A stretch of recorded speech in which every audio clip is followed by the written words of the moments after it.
안녕하십니까. 한국중견기업연합회 상근부회장 이호준입니다. 저도 이거 영어로 준비해야 되나 막 고민 많이 했었는데 대부분이 한국 분들이시더라고요. 그래서 우리말로 그냥 발표하도록 하겠습니다. 바쁘신 가운데 참석해 주신 내외 기빈 여러분께 깊이 감사드립니다. 특히 오늘 세미나 개최를 위해 써주신 주한미국 주정부 대표부 협회 조나단 클리브 회장님, 한미경제협력의 가교로서 중추적인 역할을 수행하고 계신 주한미국 대사관의 제이빅스 상무공사 대행님, 그리고 백희숙 상무전문위원님께도 깊이 감사드립니다. 세계는 글로벌 패권 경쟁과 인플레이션의 지속, 기후변화 대응, 우크라이나 전쟁 장기화에 따른 원자재 수급 불안 등 다양한 위기를 맞이하고 있습니다. 정부 간 호혜적 외교를 강화하고 민간의 소통과 비즈니스 협력을 시급히 확대해야 하는 상황입니다. 이에 지난해 한미 정상회담에 이어 금년 4월 윤석열 대통령의 국빈 방문과 워싱턴 선언으로 한미 양국이 이전보다 더욱 강력한 동맹으로서 새로운 발전의 전기를 맞이하게 된 것은 반가운 일이 아닐 수 없습니다. 17개 미국 주정부 대표로 구성된 주한미국 주정부 대표부 협의회와 함께 진행하는 오늘의 세미나 역시 글로벌 경제 환경 변화에 대한 대응 노력이자 한미 양국 관계의 진일보에 대한 중견기업의 응원으로서 그 의미가 매우 크다고 생각합니다. 중견기업은 대한민국 경제의 핵심 동력으로서 최고의 기술력을 바탕으로 글로벌 시장을 선도하고 있습니다. YG1, FST, 임팩 등 세계 1위 기업들을 비롯해 전체 제조 중견기업의 약 85%가 소재부품 장비 전문 기업으로서 핵심 산업 발전을 이끌고 있습니다. 중견기업의 약 37%가 수출 기업이고 해외 현지 법인 수는 2,686개에 달하는데 그중 약 15%는 미국에 진출해 있습니다. 지난 3월 중견년 조사에 따르면 무역 적자가 가중되는 상황에도 중견기업의 79%가 수출 성과 개선을 위해 신규 시장 진출을 모색하고 있다고 밝혔습니다.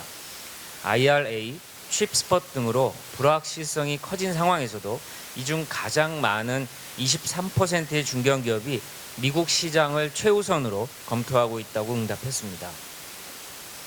오늘 중견년은 주한미국 주정부 대표부 협회와 업무 협약을 체결하고 양 기관의 긴밀한 협력을 바탕으로 중견기업의 미국 진출 지원을 위해 여러 주들의 다양한 투자 환경과 정책 정보 등을 공유해 나갈 계획입니다.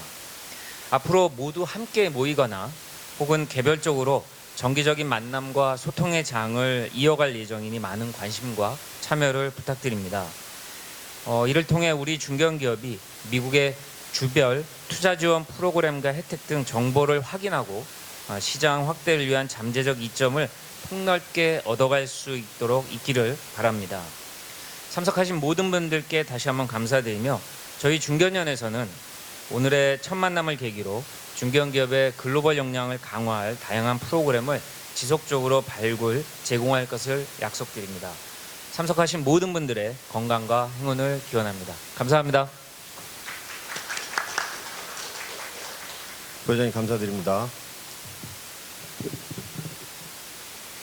이호준 상근부회장님 개회사에 감사드립니다. 오늘 바쁘신 중에 세미나에 참석해 주신 모든 여러분 감사합니다. 이번 세미나가 무쪼록 앞으로 있을 한국중견기업연합회와 주한미국 주정부 대표부 협회 간의 성공적인 세미나들의 시작이길 바랍니다. 저는 조나단 클리브라고 합니다.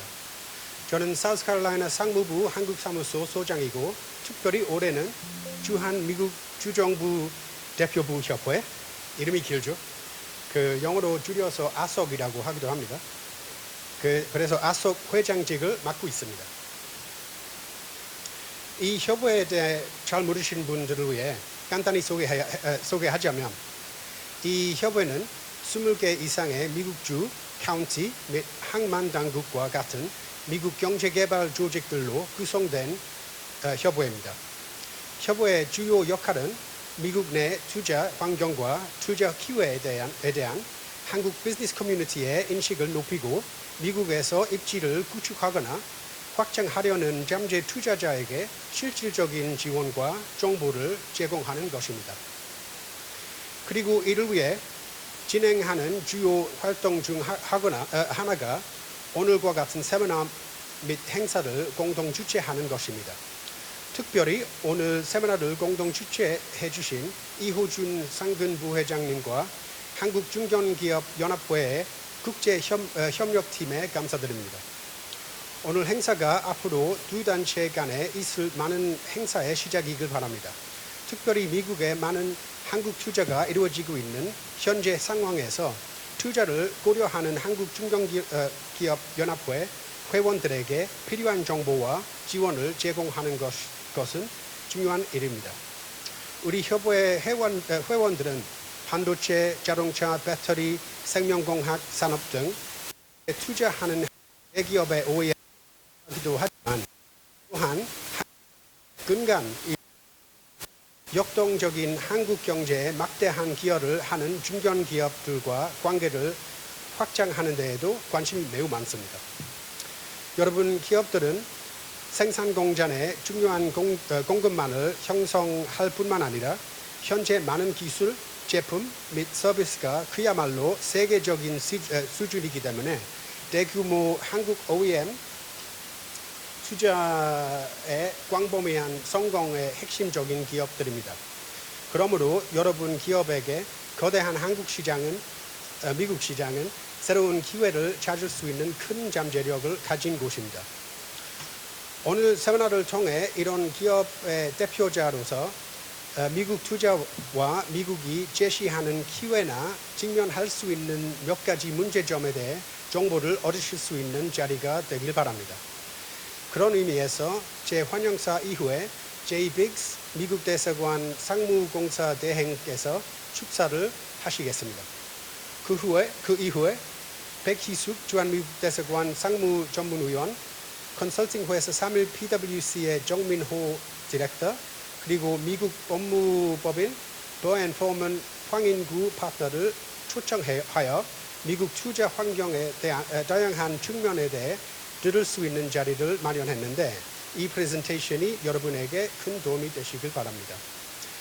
그 후에는 저희 아속 협회 회원들이 발표하는 각 지역 투자의 장점에 대해 간략하게 듣는 시간을 가지겠습니다.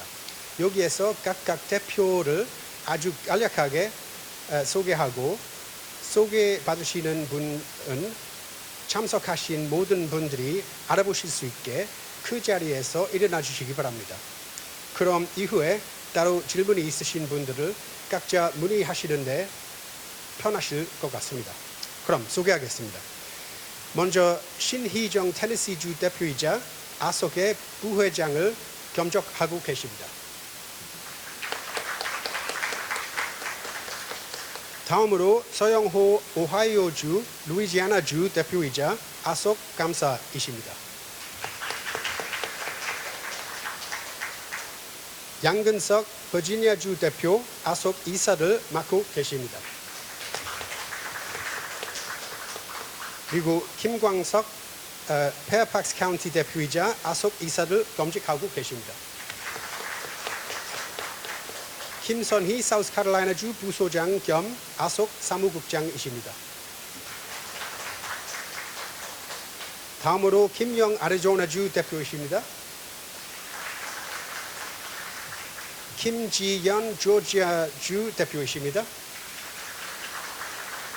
조은아 메릴랜드주 매니저이십니다. 김흥현 오세올라 카운티 경제진흥원 원장이십니다. 이승민 펜실베이니아 무역 담당관이십니다. 윤유정 워싱턴주 매니저이십니다. 마지막으로 이윤정 웨스콘신주 마케팅 스페셜리스트이십니다. 고맙습니다. 이렇게 소개를 마칩니다. 다시 한번 오늘 아침에 참석해 주신 여러분께 감사드리며 오늘도 믿는 시간을 보내시길 바랍니다. 감사합니다. Okay, good morning. I'd like to start by thanking FOMEC Executive Vice Chairman Dr. Lee Ho-jun and ASOC Chairman Jonathan Cleve for inviting me to speak at today's seminar. You and your organizations are great partners for not only the U.S. Embassy, but also for Korean companies that are interested in expanding into the U.S. 안녕하십니까. 2023 미국 주정부별 중견기업 투자 진출 세미나 초대해 주신 중견기업연합회 이호준 상근부 회장님과 주한미국 부정부 대표부 협회 아속을 조나단 클리브 회장님께 감사 인사를 드립니다. 중견연과 아속은 미국 대사관 및 미국 진출에 관심 있는 국내 기업들을 지원하는 든든한 파트너 기관입니다. Okay. My name is Jay Biggs, and I'm the Deputy Senior Commercial Officer in the commercial section of the U.S. Embassy. 저는 제이빅스 미국 대사관 상무공상 대행입니다. And just to clarify, we are part of the U.S. Department of Commerce, and we have two different jobs. One is to help U.S. companies sell their goods and services in Korea, and the second is to help Koreans invest in the U.S. 네, 저희는 미국 대사관의 상무부 기관으로 상무부에 속해 있으며 저희가 하고 있는 역할은 두 가지입니다. 하나는 미국의 기업들이 한국에 진출하는 데 도움을 주고 있고 반대로 한국의 기업들이 미국 진출을 하는데 지원을 해주고 있습니다. And I recently returned from Washington, D.C., where I led the Korean delegation at the 2023 Select USA Summit, Investment Summit. We had a fantastic delegation, 102 officials representing 62 different organizations. 저는 최근 워싱턴 DC에 열렸던 2023 Select USA Invest Summit의 행사에 한국 대표단과 함께 참여했습니다. 본 대표단은 62개 조직에서 참여한 102분의 훌륭한 한국 기업인으로 구성되었는데요. And our delegation was fantastic. It included companies from the automotive, biologics, clean tech, data management, environmental tech, EV batteries, semiconductors, and a number of startups as well. 네, 한국 기업인들로는 자동차, 바이오, 청정 기술, 데이터 관리, 환경 기술, EV 배터리, 반도체 부분 및 스타트업 등 다양한 분야의 기업들이 포함되었습니다. And the week before that, Ambassador Goldberg participated in President Yoon's state visit, our country's highest honor for visiting a foreign leader. In fact, this was only the second time that President Biden has hosted a state visit. Select USA 서밋 행사의 바로 일주일 전에 골든버그 미국 대사관이 윤 대통령님의 미국 국빈 방문 행사에 참여했습니다. 국빈 초청은 미국을 방문하는 해외 지도자를 위한 최고의 예우를 제공하는 형식으로 이번 국빈 초청은 바이든 대통령이 재임 중 진행했던 두 번째 국빈 행사이기도 합니다. As evidenced by the state visit and the large delegation to our summit, it's an exciting time in the relationship between the United States and Korea. This year marks the 70th anniversary of our alliance, as we've transformed from what was once primarily a military relationship into a comprehensive global partnership. 성공적인 국빈 방문과 2023 Select USA Investment Summit의 대규모 대표단에서 볼 수 있듯이 지금은 한미 관계에서 매우 흥미로운 시기입니다. 한미 동맹 70주년을 기념하는 올해 한때 주로 군사적 관계로 표현되었던 한미 관계는 포괄적인 글로벌 파트너십으로 전환되었습니다. Under the KORUS, the U.S.-Korea Free Trade Agreement, our trade relationship has grown to over $227 billion worth of products and services each year. 한미 자유무역 협정하에 두 나라의 교역 관계는 2,270억 달러를 상회하는 제품과 서비스 무역으로 성장했습니다. That's a 17% increase from last year alone, and a 65% increase from when the agreement went into effect 11 years ago. 이는 그 전해보다 17% 증가한 수치이며 11년 전 협정이 발효되었을 때보다 65% 증가한 것입니다. And what this means is that there are more opportunities for Korean firms to sell innovative products to eager American consumers and companies. In fact, Korea is the 9th fastest growing source of investment in the United States, up from 14th position last year. And our trade is bolstered by rapidly growing two-way investment. 이는 한국 기업에게는 열정적인 미국 소비자와 기업에게는 혁신적인 제품을 판매할 수 있는 더 많은 기회를 의미합니다. 그리고 양국 간 교역은 빠르게 성장하는 양방향 투자에 의해 강화되고 있습니다. 한국은 9번째로 빠르게 대미 투자가 증가하고 있는 국가이며 작년 14위에서 순위가 올랐습니다. And I know I'm probably preaching to the choir here, but these tens of billions of dollars of new investment in the United States are not just key drivers for the U.S. economy, but make great business sense for companies that are investing, for Korean companies that are investing. 특히 반도체, 전기, 자동차 및 배터리 분야에서의 수백억 달러의 새로운 미국 투자는 미국 경제의 핵심 동인일 뿐만 아니라 투자하는 기업들에게도 사업적 의미가 있습니다. And as the United States implements the Inflation Reduction Act, the CHIPS Act, Korean investors will increasingly rely on Korean exports of parts, advanced materials, and equipment. And this will lead to increased production, sales, and employment in Korea. 미국이 인플레이션 감축법과 반도체 과학법의 혜택을 시행함에 따라 한국 투자가들은 점점 더 한국의 부품과 첨단 소재 및 장비 수출에 의존하고 한국에서 생산, 판매 그리고 고용을 늘릴 것입니다. And this puts both of our economies in a win-win position. 이로써 양국 경제가 모두 윈윈할 수 있게 됩니다. And another outcome of our strengthening relationship is growing interest in inviting Korean companies to join their communities, the communities that you represent. 양국 간 관계 강화의 또 다른 결과는 한국 기업이 미국 내 지역사회에 합류하길 바라는 미국 주 정부들의 관심이 높아지고 있는 것입니다. During the summit, we learned that numerous governors or lieutenant governors plan to travel to Korea this year. We're going to be supporting visits from Kansas, Nebraska, North Carolina, and New Jersey. Select USA Invest Summit에서 미국 대사관 팀은 많은 주지사 또는 부지사가 올해 한국을 방문할 계획임을 알게 되었습니다.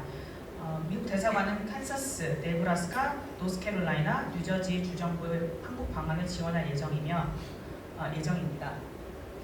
We'll also be supporting business delegations from San Antonio, Texas, San Diego, California, Phoenix, Arizona, and South Carolina.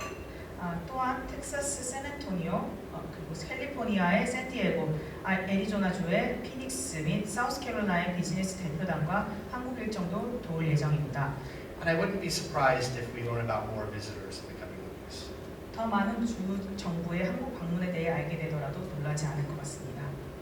So my final point is I just want to emphasize that investing into the United States is not just for big companies. 저는 대미 투자가 대기업만을 위한 것은 아니란 점을 강조하고 싶습니다.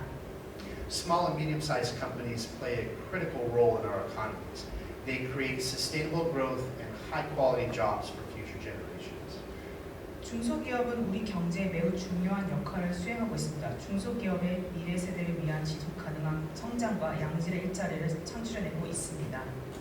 And I believe that SMEs that both export to and invest in the United States create the highest quality jobs. 미국의 수출은 물론 투자를 진행하는 강력한 중소기업이야말로 최고의 일자리를 만들어낼 수 있다고 믿고 있습니다. As I mentioned, I just returned from this year's investment summit, which brought together investors from all over the world, economic development organizations from every corner of the United States, and senior government officials. 미국 진출의 첫 번째 단계는 미국 시장에 대한 이해를 높이고 정보를 획득하는 것입니다. Select USA 프로그램과 Select USA Investment Summit에 참여함으로써 미국 시장에 대한 이해를 높일 수 있습니다. The embassy will lead another delegation to the summit in June 2024, and I hope to see many of you as part of next year's delegation.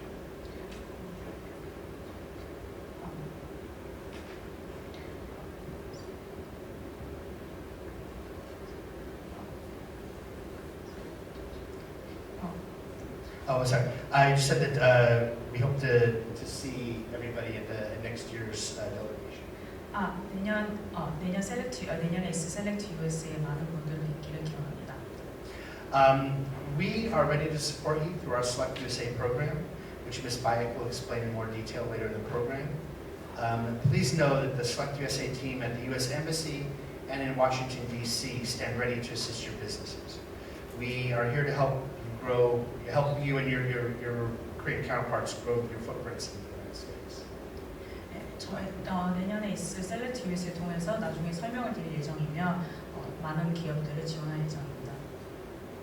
Okay, and so let me just leave you with a few last thoughts. Mutual prosperity serves us both. 한 가지 더 말씀 붙이자면 양쪽 간의 그 협력이 매우 중요하다는 점을 말씀드리고 싶습니다. Together we do a great deal of business, and together we're going to do a lot more business in the year ahead. 앞으로 함께 많은 사업을 진행할 예정이며 그리고 앞으로도 많은 일들을 함께 할 것으로 기대하고 있습니다. I look forward to hearing about the investment plans that the companies you're working with have. I'd be honored to continue working with you as you expand into the United States. Thank you. 여러분의 대미 투자 계획에 대해 알게 되기를 소망하며 여러분의 미국 사업 확장에 함께 일하게 되어 영광입니다. 감사합니다.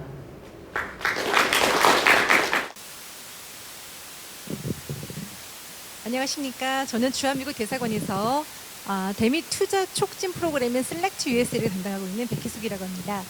앞으로 약 한 10분간 국내 기업의 미국 투자 진출을 지원하는 미 연방정부의 셀렉트 US 서비스 그리고 한미 투자 관계를 간단하게 짚어보고요. 그리고 미 연방정부 연례 투자 행사인 셀렉트 US 인베스트먼트 서밋에 대해서 간략하게 소개해드리고자 합니다.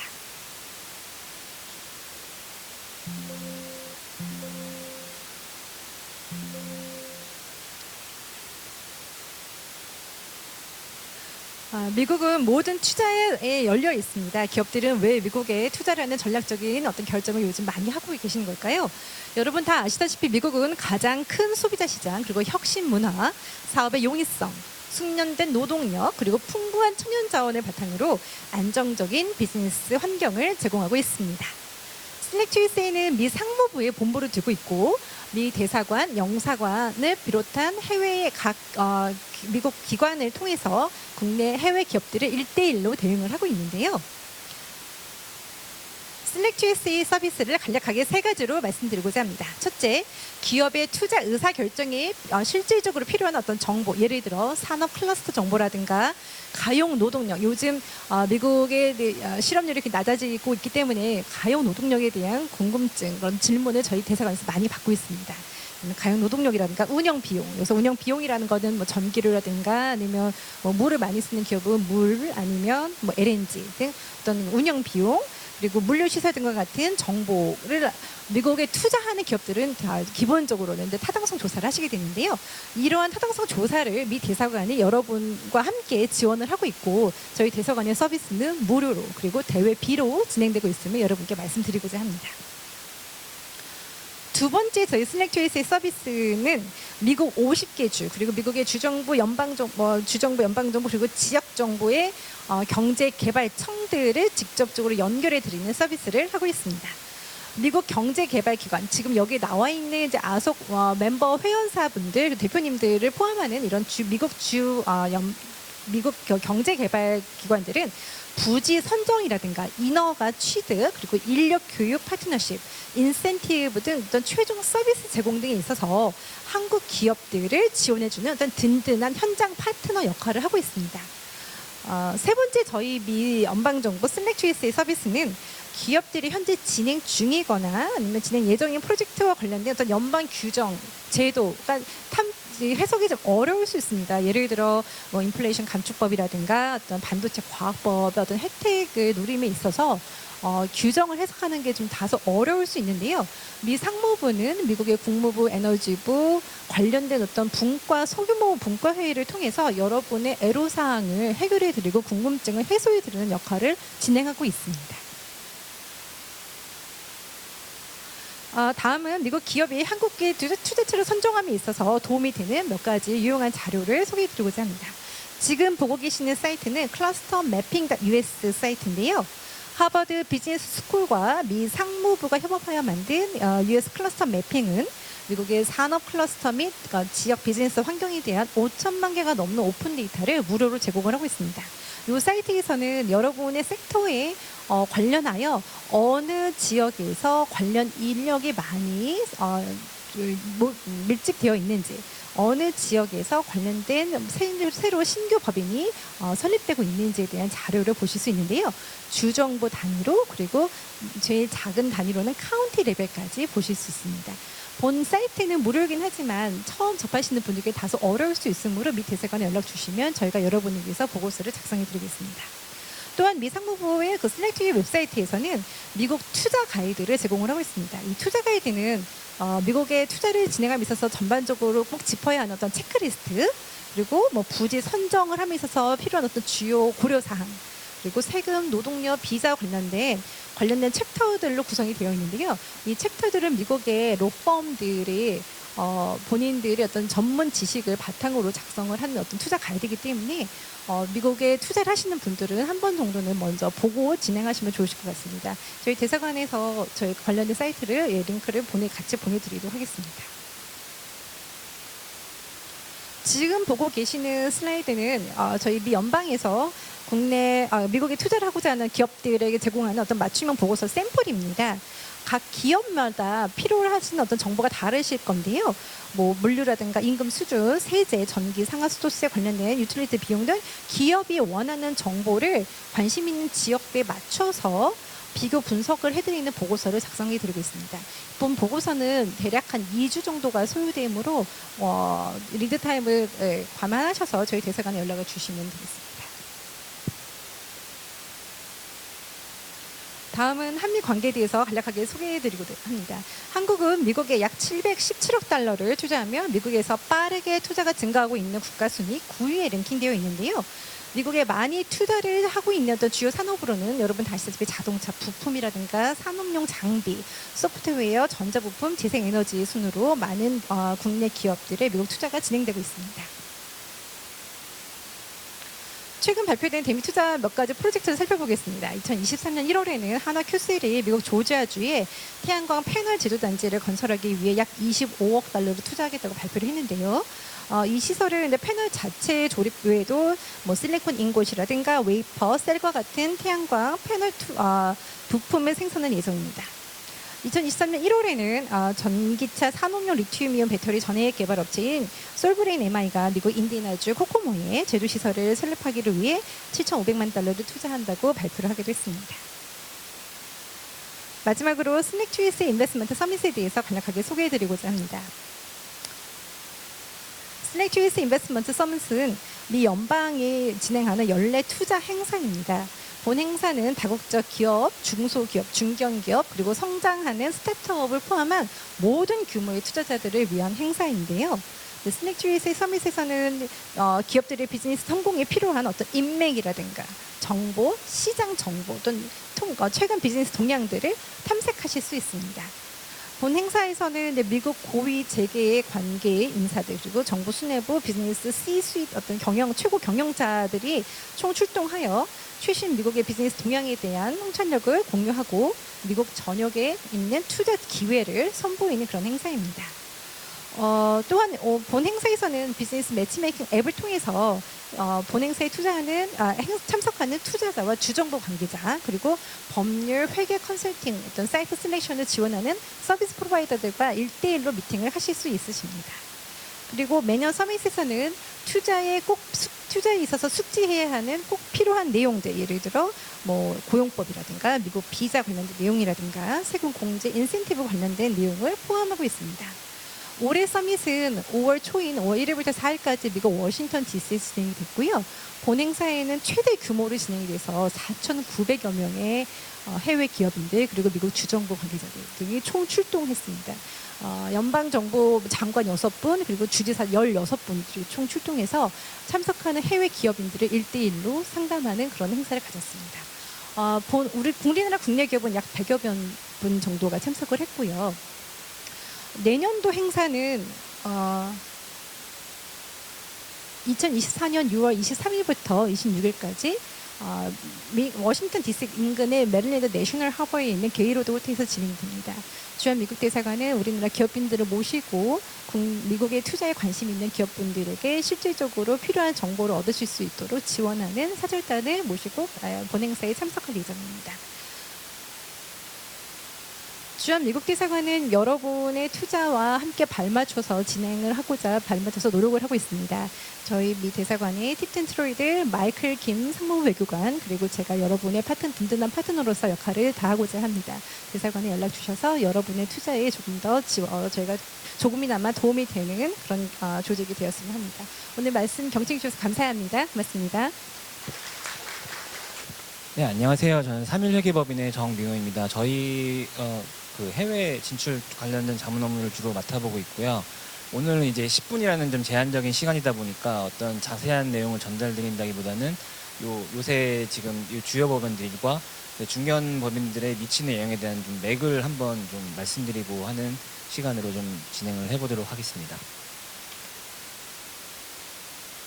네, 그 요새 신문이나 이런 기사에서 뭐 IRA니 칩섹트니 뭐 이런 말씀 많이 나오시고 이런 그 배경에 대해서는 그렇게 같이 논의를 안 해보신 경우가 좀 많으실 텐데요. 좀 간단하게 말씀을 드리자면 이제 그 코로나 바이러스 때, 이 팬데믹 때 미국에서 이제 필수 의약품이랑 반도체 부족 사태들을 경험을 하다 보니까 이제 공급망 쪽에 자신들의 취약점이 있는 것을 알게 되었고 이 공급망을 강화하기 위해서 이제 리쇼어링이나 이게 FDI를 받아서 이제 그 공급망을 좀 강화를 하려는 움직임을 이제 보이기 시작했고 그 시발점이 된 게 이제 2021년 2월 24일에 이 바이든 행정부의 행정명령이 이제 해서 100일 동안의 이 공급망에 대해서 이제 좀 검토를 해보고 어느 점이 취약한지 어느 점을 개선해야 되는지를 좀 조사를 해라라고 명령이 내려졌고 그 보고서가 이제 발표돼서 이 보고서에서는 이제 그 반도체, 그다음에 핵심 건물 의약품, 그 배터리 이쪽에 대해서 이제 액션이 필요하다는 결론을 내렸고 그 액션의 결과물들이 결국은 이제 반도체 쪽은 이제 칩스 액트고 이제 핵심 광물과 배터리 이쪽 의약품도 일부 포함되겠죠. 이게 이제 인플레이션 감축법이 되겠고 또 이 바이오 쪽에서는 이제 9월에 이제 행정명령이 하나 내려왔는데 여기에 대해서는 후속 법안이 아직은 제정이 되지 않은 상황입니다. 그래서 보시는 것과 같이 이 미국 쪽에서 공급망을 강화하려고 하는 이 업종들에 대해서는 저희 한국 기업이 진출할 수 있는 기회가 있다고 보시면 될 것 같습니다.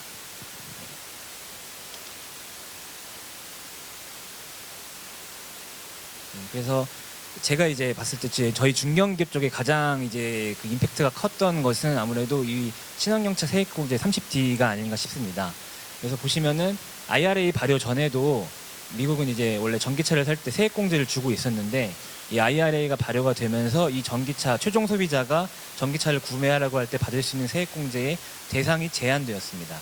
이 대상 제한 중에 이제 저희 쪽에 큰 영향이 아무래도 이제 배터리 부품, 그다음에 핵심 광물 요 제조가 그 미국 요 30D에서 요구하고 섹션 30에서 요구하고 있는 그 요건을 만족하는지 여부에 따라서 이제 저희 이 최종 소비자가 7,500달러만큼의 세액공제를 받을 수 있는지가 결정이 될 텐데 핵심 광물 쪽은 사실 저희 쪽 중견 법인과는 많이 연관이 없을 걸로 좀 생각이 되고 물론 연관이 있으신 분도 있겠지만 특히 이 배터리 부품 쪽에 이제 연관이 좀 많이 있을 텐데요.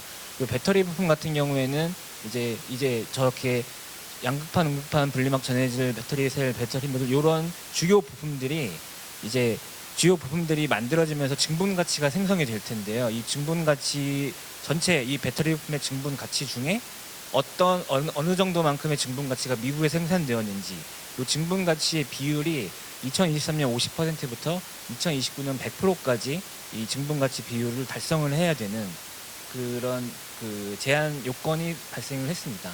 이게 이제 IRA를 통해서 이제 입법이 되었고요. 그리고 지금 저희 뭐 이제 3월 말 정도에 이거에 대한 세부 지침이 나오긴 했지만 아직도 좀 불명확한 사항들이 있는 상태입니다. 그래서 이 배터리 부품 요건을 만족하기 위해서 저희 이제 K 배터리에서 예수자가 이미 많이 들어가 있는 상태이고 아마 여기에 자리하신 분들 중에서도 이런 배터리 업체에서 우리가 이런 요건들을 만족을 해야 되니까 동반 진출을 하자. 약간 원산지 규정을 만족하기 위해서 거기 생산해야 되는 것처럼 이렇게 증분가치 100%를 달성을 향후에는 이제 해야 되는 상황이 됐기 때문에 아마 동반 진출 요청이라든지 또는 그 자체적으로도 이제 그 진출을 아마 고려하시는 분들이 많으실 걸로 생각이 됩니다. 그리고 이제 이렇게 의무만을 이제 그 요구하는 것이 아니라 이제 이런 투자를 촉진하기 위해서 인플레이션 감축법에서는 세액공제 규정들이 많이 이제 개정이 되고 추가가 되었는데요. 여기서 이제 좀 중요한 점은 이 세액공제가 기존에는 이제 납부할 세액이 없으면은 그 혜택을 누릴 수 없었지만 이제는 그 납부할 세액이 없는 경우라도 그 예를 들어서 이제 저희가 100원의 세금을 내야 되는데 세액공제액이 150원이었다. 그러면 이제 50원만큼 요 세액공제 혜택을 못 받으셨을 테지만 이제부터는 이제 이 50원의 그 활용할 수 없었던 공제를 현금으로 환급을 하든지 아니면 특수관계가 없는 제3자에게 양도를 할 수 있는 그런 형식의 리펀더블 텍스 크레딧이라는 제도가 도입되었다는 점입니다. 그래서 이 제도를 이제 활용하셔가지고 이제 미국 쪽의 투자 진출에 도움을 받으실 수 있을 텐데요. 제가 이제 크게 그 제조세액공제 45쪽과 그 다음에 투자세액공제 48쪽을 좀 구분을 해놨습니다. 이제 그 법문들 보시면은 45에 뭐 여러 가지 알파벳이 붙습니다. 뭐 Q가 붙고 X가 붙고 여러 가지 붙는데 이제 크게 보면 이제 45는 제조 세액공제고요. 그러니까 얼마나 내가 생산을 한 다음에 미국 내에서 판 거에 따라서 그 일정 그 수량에 대해서 일정 비율 금액만큼의 이제 그 세액공제액이 확보가 되는 그런 방식을 45쪽이라고 보시면 되고요. 그다음에 48쪽은 그런 생산물 쪽이 아니라 내가 얼마 투자를 했다, 카펙스를 얼마나 부었는지의 일정 비율에 대해서 이제 그 세액공제를 받을 수가 있는 내용입니다. 그래서 제가 이게 전체 내용을 다 설명드릴 수는 없고 요 45에서는 특히 뭐 45X 첨단 세액공제 쪽이 아마 적용되시는 분들이 많으실 텐데요. 보시면 뭐 태양광, 풍력, 배터리 이런 다양한 산업 쪽에서 이제 기회가 찾으실 수 있고 혜택은 말씀드렸다시피 제조 단위당 일정 금액을 세액공제로 이제 받으실 수 있는 기회가 있으십니다. 그리고 유의할 점은 이게 이제 천년만년 되는 것은 아니고 이제 계속 페이즈 아웃되는 그런 공제 혜택이 감소되는 규정이라고 보시면 되고요. 또 투자세액공제 같은 경우에는 이제 이 45 제조세액 쪽과는 달리 좀 신청을 해가지고 이거를 확보를 하셔야 되는 경우가 있습니다. 근데 이제 이 특히 뭐 48C가 아마 많이 그 보고 계시는 그 혜택들일 텐데 여기 같은 경우에는 이제 그 지금 인플레이션 IRA의 그 예산 내에 그 이제 프로그램에서 신청을 하셔가지고 그걸 확보를 하셔야 됩니다. 그래서 경쟁이 좀 예상이 되고요. 그다음에 이게 되셨다고 하더라도 그 당국의 공제 허가를 받은 다음에 2년 후에 양산이 되어야지 이 혜택을 받으실 수가 있습니다. 그래서 이런 것들을 이제 다 좀 이제 어떤 견고한 사업 계획이 좀 초반에 좀 많이 수립이 되어 계시면은 왜냐면은 이 제조세액공제랑 수소세액공제 두 개가 중복이 되는 경우가 있고 안 되는 경우가 있고 좀 그 세액공제 프로그램과 좀 다를 텐데 중복이 안 되는 경우라고 그러면은 어느 쪽을 선택하시는 것이 유리한지 그다음에 저희 뭐 양산 계획이나 이런 것들이 있으실 때 저 2년 내에 양산이 가능한 시점에 저걸 신청해서 받으셔야 되는데 또 경쟁이 있다 보니까 어느 시점에 신청을 해야 되는지 이런 것들이 좀 사업 계획과 전략과 여러 가지가 다 맞물려서 이제 고려가 되셔야 될 겁니다. 그리고 한편으로는 또 이제 이 제가 저기 뭐 48C에 30%를 제가 적어 놓았긴 하지만 원래 뭐 6% 이 정도 수준인데 저 임금 요건, 변습 요건 요런 그 미국 내 그 조달 비중 요건 이런 것들이 충족될수록 이제 세액공제 혜택 비중이 좀 늘어납니다. 그래서 그 자세한 내용들을 제가 이제 다 다룰 수는 없겠지만 이제 여러분들이 이제 그 사업 계획을 수립하시고 또 전략을 수립하실 때 이런 내용들이 다 같이 고려가 되어 있어야지 이제 이 세액공제 혜택들을 충분히 최대한 누리시면서 사업을 진행하실 수 있을 거로 생각이 듭니다. 그래서 지금까지 제가 말씀드린 거는 좀 연방 측면에서 이제 IRA나 10세트 이쪽에서 중견기업 쪽에 어떤 것들이 제일 좀 영향이 있을까를 좀 먼저 말씀을 드렸고요. 그러면 이제 이런 미국에 진출한다 그러면 이 프로젝트를 어떻게 진행할 것인가에 대한 좀 많은 의문사항들과 유의사항에 대한 궁금점들이 좀 있으실 텐데요. 제가 이제 그 뭐 다른 분야에 대해서는 이제 기업 내부 인력들이 많이 커버를 하실 거기 때문에 제가 두 가지만 좀 설명을 드리도록 하겠습니다. 네, 첫 번째는 저희 부지 선정 절차입니다. 지금 앞단에 저희 셀렉트 USA 설명해 주시면서 그 많은 좋은 정보들 주셨는데 보시면은 저희 이제 예를 들어서 뭐 저희가 이 IRA 법을 충족하기 위해서 부품 요건을 충족하기 위해서 우리가 들어가야 된다. 그러면은 후보지 모집단은 미국, 멕시코, 캐나다, 북미 3국이 될 것입니다. 그럼 북미 3국에 미국만 해도 50개 주고 그 여러 가지 그 주가 있을 텐데 이거를 전부 다 보지는 못할 겁니다. 그래서 이 후보지 모집단에서 우리 사업은 뭐 이 요건을 만족하지 못하면은 뭐 도저히 들어갈 수가 없다. 이런 그 좀 치명적인 필수 불가결한 요건들이 다 있으실 겁니다. 이런 걸로 먼저 한번 쳐내려 가시면은 롱리스트가 좀 선정이 될 거고, 그럼 이 롱리스트가 선정되면은 이제 여기서 부지랑 이런 것들 찾아보셔야 될 텐데 아마 이렇게 이니셜 스크리닝을 하셨더라도 롱리스트에 상당히 많은 후보 부지들이 남아 계실 겁니다. 이런 경우에는 이제 그 데스크탑 스터디를 통해서 이제 평가 요소들을 정하시는 것들이 있을 텐데 거기에 이제 해당하는 그런 정보들을 이제 좀 리서치를 통해서 하신 다음에 뭐 어떤 평가 모델이나 이런 데서 그 정보들을 넣어서 좀 이렇게 그 점수를 해서 상위 점수가 된 데만 먼저 이렇게 숏리스트로 만들어서 그 다음 절차를 진행하는 방식을 많이 쓰시는데요. 아까 소개해 주신 셀렉트 USA에서 이제 그 여러 가지 자원이라든지 교통 또 레이버 코스트 이런 것들에 대한 정보들도 제공이 되실 테니까 아마 이 모델 회사가 그거를 잘 접촉해서 활용하시면은 좋은 결과들 좀 얻으실 수 있지 않을까 그 기대를 합니다. 그럼 이제 숏리스트가 이제 어느 정도 나오게 된다 그러면은 이 숏리스트 아마 이 단계부터 이제 저희 아속 멤버분들이 좀 인발부가 되실 텐데 기업분들이 이제 숏리스트가 나오면 어느 이제 좀 좁혀진 대상 주들이 있으실 겁니다. 그리고 대상 주들한테 이제 컨택을 하셔서 오피스들한테 이제 가용한 부지가 어느 것이 있는지 어떤 혜택을 받을 수 있는지 이런 것들이 이제 논의를 하시게 될 거고요. 그러면 이렇게 그렇게 종합적으로 분석을 하신 다음에 이제 실제로 가서 볼 그 부지들을 선정을 하신 다음에 걔에 대해서 이제 그 경영진과 검토하신 다음에 경영진분들의 최종 의사결정을 내리는 이제 이런 식으로 아마 이 부지 선정 절차가 진행이 되게 될 겁니다. 제가 이거를 좀 장황하게 말씀드린 이유는 이제 아무래도 이 중견 기업분들은 기획팀이나 이런 분들이 이제 모든 분야를 좀 커버하시긴 좀 어려우실 수도 있고 해외 진출 경험이 좀 없으신 경우도 있으실 것 같습니다. 이런 경우라도 그렇더라 하더라도 이제 이 해외 진출 프로젝트는 그 회사 내 모든 이해 관계자가 다 이제 엮여 있는 부분이다 보니 어떤 태스크포스를 좀 구성을 하시고 이런 좀 체계적인 평가 방법론 일관화된 그 기준을 적용하셔가지고 좀 객관성을 좀 확보하실 수 있는 그런 모델로 이렇게 진행을 해두시는 게 제일 좋습니다. 왜냐면은 나중에 이제 저희 인센티브 협상이나 이런 걸 할 때도 이렇게 그 객관적인 걸로 해봤더니 뭐 A 지역과 B 지역이 제일 유리하더라.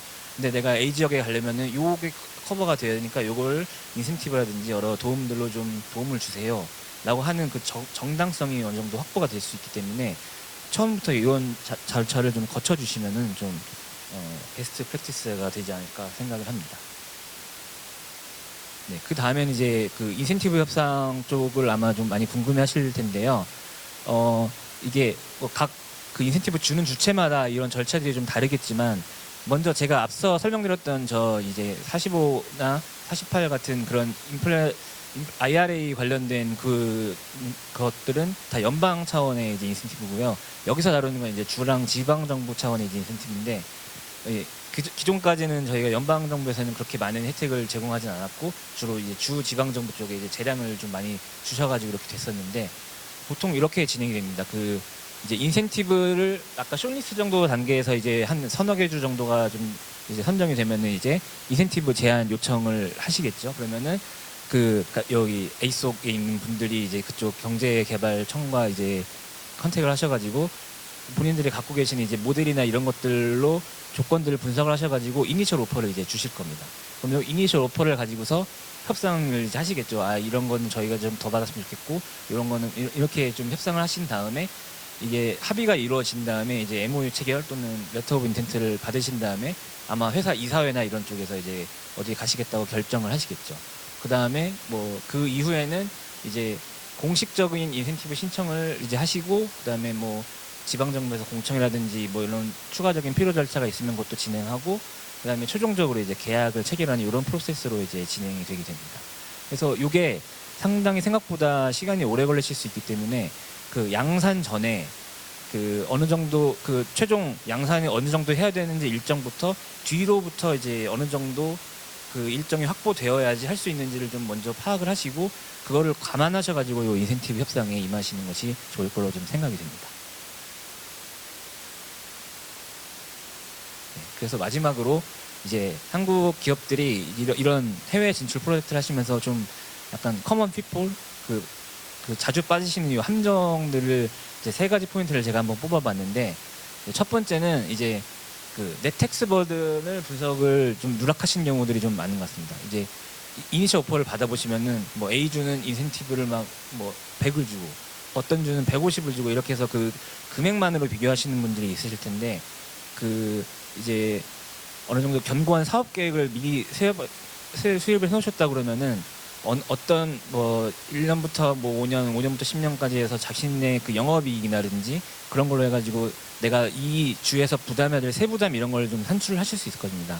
근데 요게 이제 좀 안 되셨다 그러면은 그냥 인센티브 절대 금액만으로 이제 들어가시는 경우가 많을 텐데 근데 이 미국 같은 경우에는 이 주마다 지방마다 이제 부담해야 되는 세금들이 다양하고 어떤 주는 재고 자산에 재산세를 부여하는데 어떤 주는 그냥 건물과 부동산에만 부여하고 뭐 이런 식으로 그 재산세라 그 세율 그러니까 부과 대상 그다음에 세율에 대해서 이제 차이점이 많습니다. 그래서 이런 거를 종합적으로 고려하셔야지 애플 투 애플 비교가 되지 그게 아니라 그러면은 이제 좀 약간 너무 성급한 의사결정을 좀 있으실 수 있다는 그 주의점 좀 말씀드리겠습니다. 두 번째는 이제 첫 번째 포인트랑 이제 비슷한데 이제 사업 계획이 좀 수립이 좀 견고하게 되어 있어야 됩니다. 그래서 그 주 지방 정부랑 이제 인센티브를 협상하실 때 이제 이건 정말 많은 그 애로사항이 발생하시는데 이제 맨 처음에 내가 몇 명 채용하겠다고 했는데 나중에는 이게 사업 계획이 바뀌어가지고 몇 명으로 줄고 뭐 이런 식으로 됩니다. 그러면은 그 논의하시는 그 와중에서 많은 그 뭐라 그럴까 그 왜냐면 주 정부 쪽에서도 이제 이걸 주어진 정보를 받고 산출을 이미 해서 줬는데 이게 또 바뀌면 또 산출을 하셔야 되고 이렇게 왔다 갔다 하는 와중에 서로에 대한 그 신뢰관계나 이런 것들이 좀 이제 흔들릴 수 있게 되기 때문에 이 점은 좀 미리 좀 주의를 하시고 좀 보수적으로 접근하시는 게 좋습니다. 그다음에 마지막으로 대안별 시나리오 분석을 안 하시는 경우가 많은데 그 A 부지, B 부지, C 부지 이런 식으로 좀 시나리오 분석을 이렇게 견고한 사업 계획에 기반해서 하신다 그러면은 뭐 NPV나 IRR 이렇게 투자 타당성 분석을 하실 때 좀 더 이제 좀 더 실제와 가까운 그런 결과를 얻으실 수 있을 거고 또한 인센티브 협상이나 이런 거 할 때도 이제 왜 우리가 인센티브가 필요한지 이거에 대한 정당성을 잘 설명할 수 있는 그런 주로 인풋이 될 것 같습니다.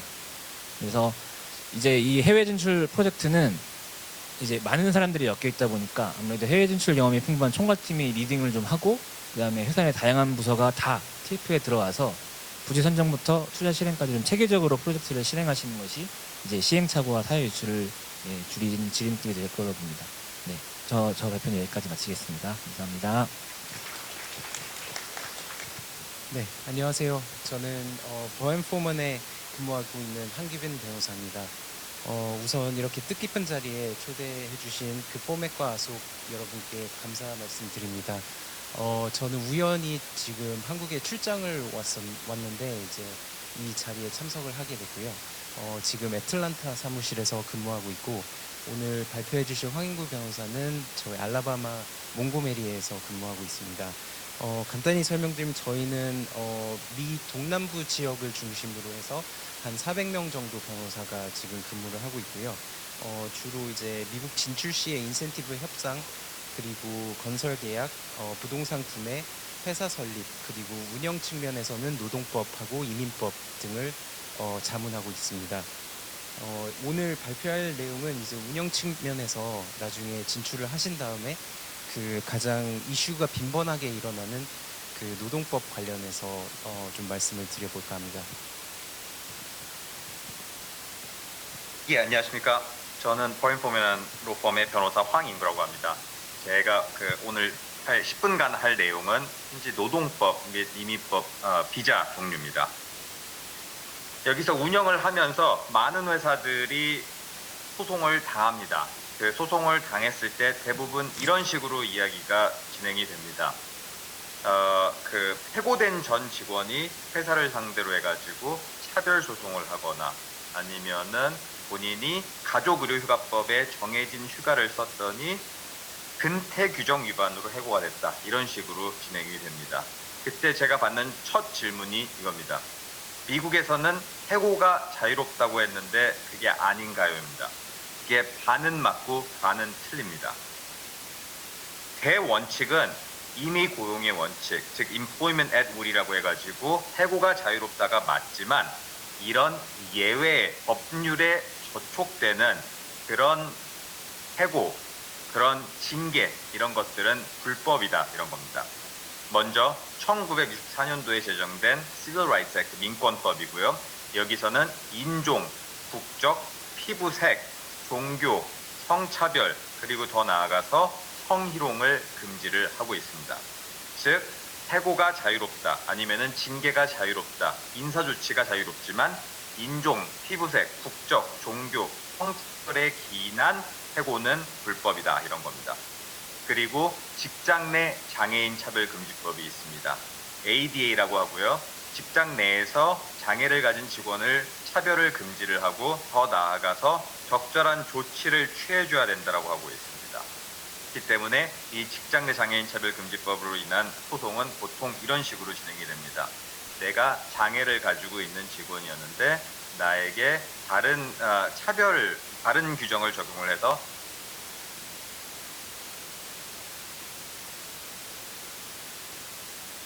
취해주지 않았다라고 하고 있습니다. 이 법률에서 적절한 조치에 대해서는 명확하게 나와 있지 않고 고용주와 직원이 interactive process, 즉 직접 이야기를 해가지고 한번 좋은 결과를 도출해봐라 이렇게 하고 있습니다. 그 다음에 가족의료휴가법입니다. FMLA라고 하고요. 1년에 최장 12주까지의 본인 또는 직계가족의 간호를 위해서 무급 휴가를 제공을 해야 된다라고 하는 게 가족의료휴가법입니다. 이 가족의료휴가법에 정해진 휴가를 사용을 했다고 해가지고 근태규정 위반이다 이렇게 해고하면은 안 되는 겁니다. 그 다음에 연령차별금지법이 있고요. 40세 이상의 직원들에게 나이로 인해 가지고 차별을 하는 것을 금지를 하고 있습니다. 그리고 군복무자 차별금지법 유세라 전현직 군인의 차별을 금지를 하고 있고 만약 파병 또는 예비군 훈련 등을 가는 경우에 이에 대해서 불이익을 주면 안 된다.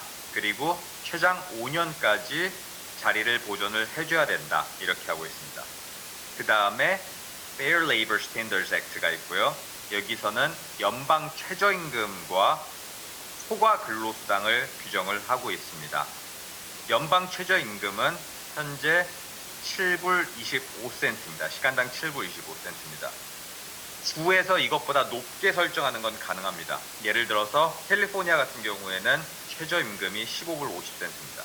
하지만 7불 25센트보다 낮은 거는 무효이기 때문에 연방 최저임금이 적용이 되고 그보다 더 높은 주법상 최저임금이 있다 그러면은 그 주법이 적용이 되는 겁니다.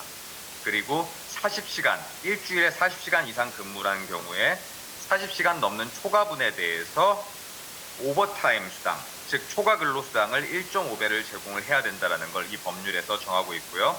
특히 이 법률 관련해 가지고 소송이 많이 나는 게 연봉제 직군이라고 해가지고 초과 근로수당을 안 줘도 되는 것이 아닙니다. 면제직에 해당되는 예외 사례 빼고는 초과 근로수당을 제공을 해야 되는 의무가 있습니다. 그리고 작업환경안전법이 있고요. 여기서는 상당히 상세하게 노동부 규정으로 해가지고 락아웃, 태그아웃이나 아니면은 지게차 안전 규정 등을 하고 있습니다.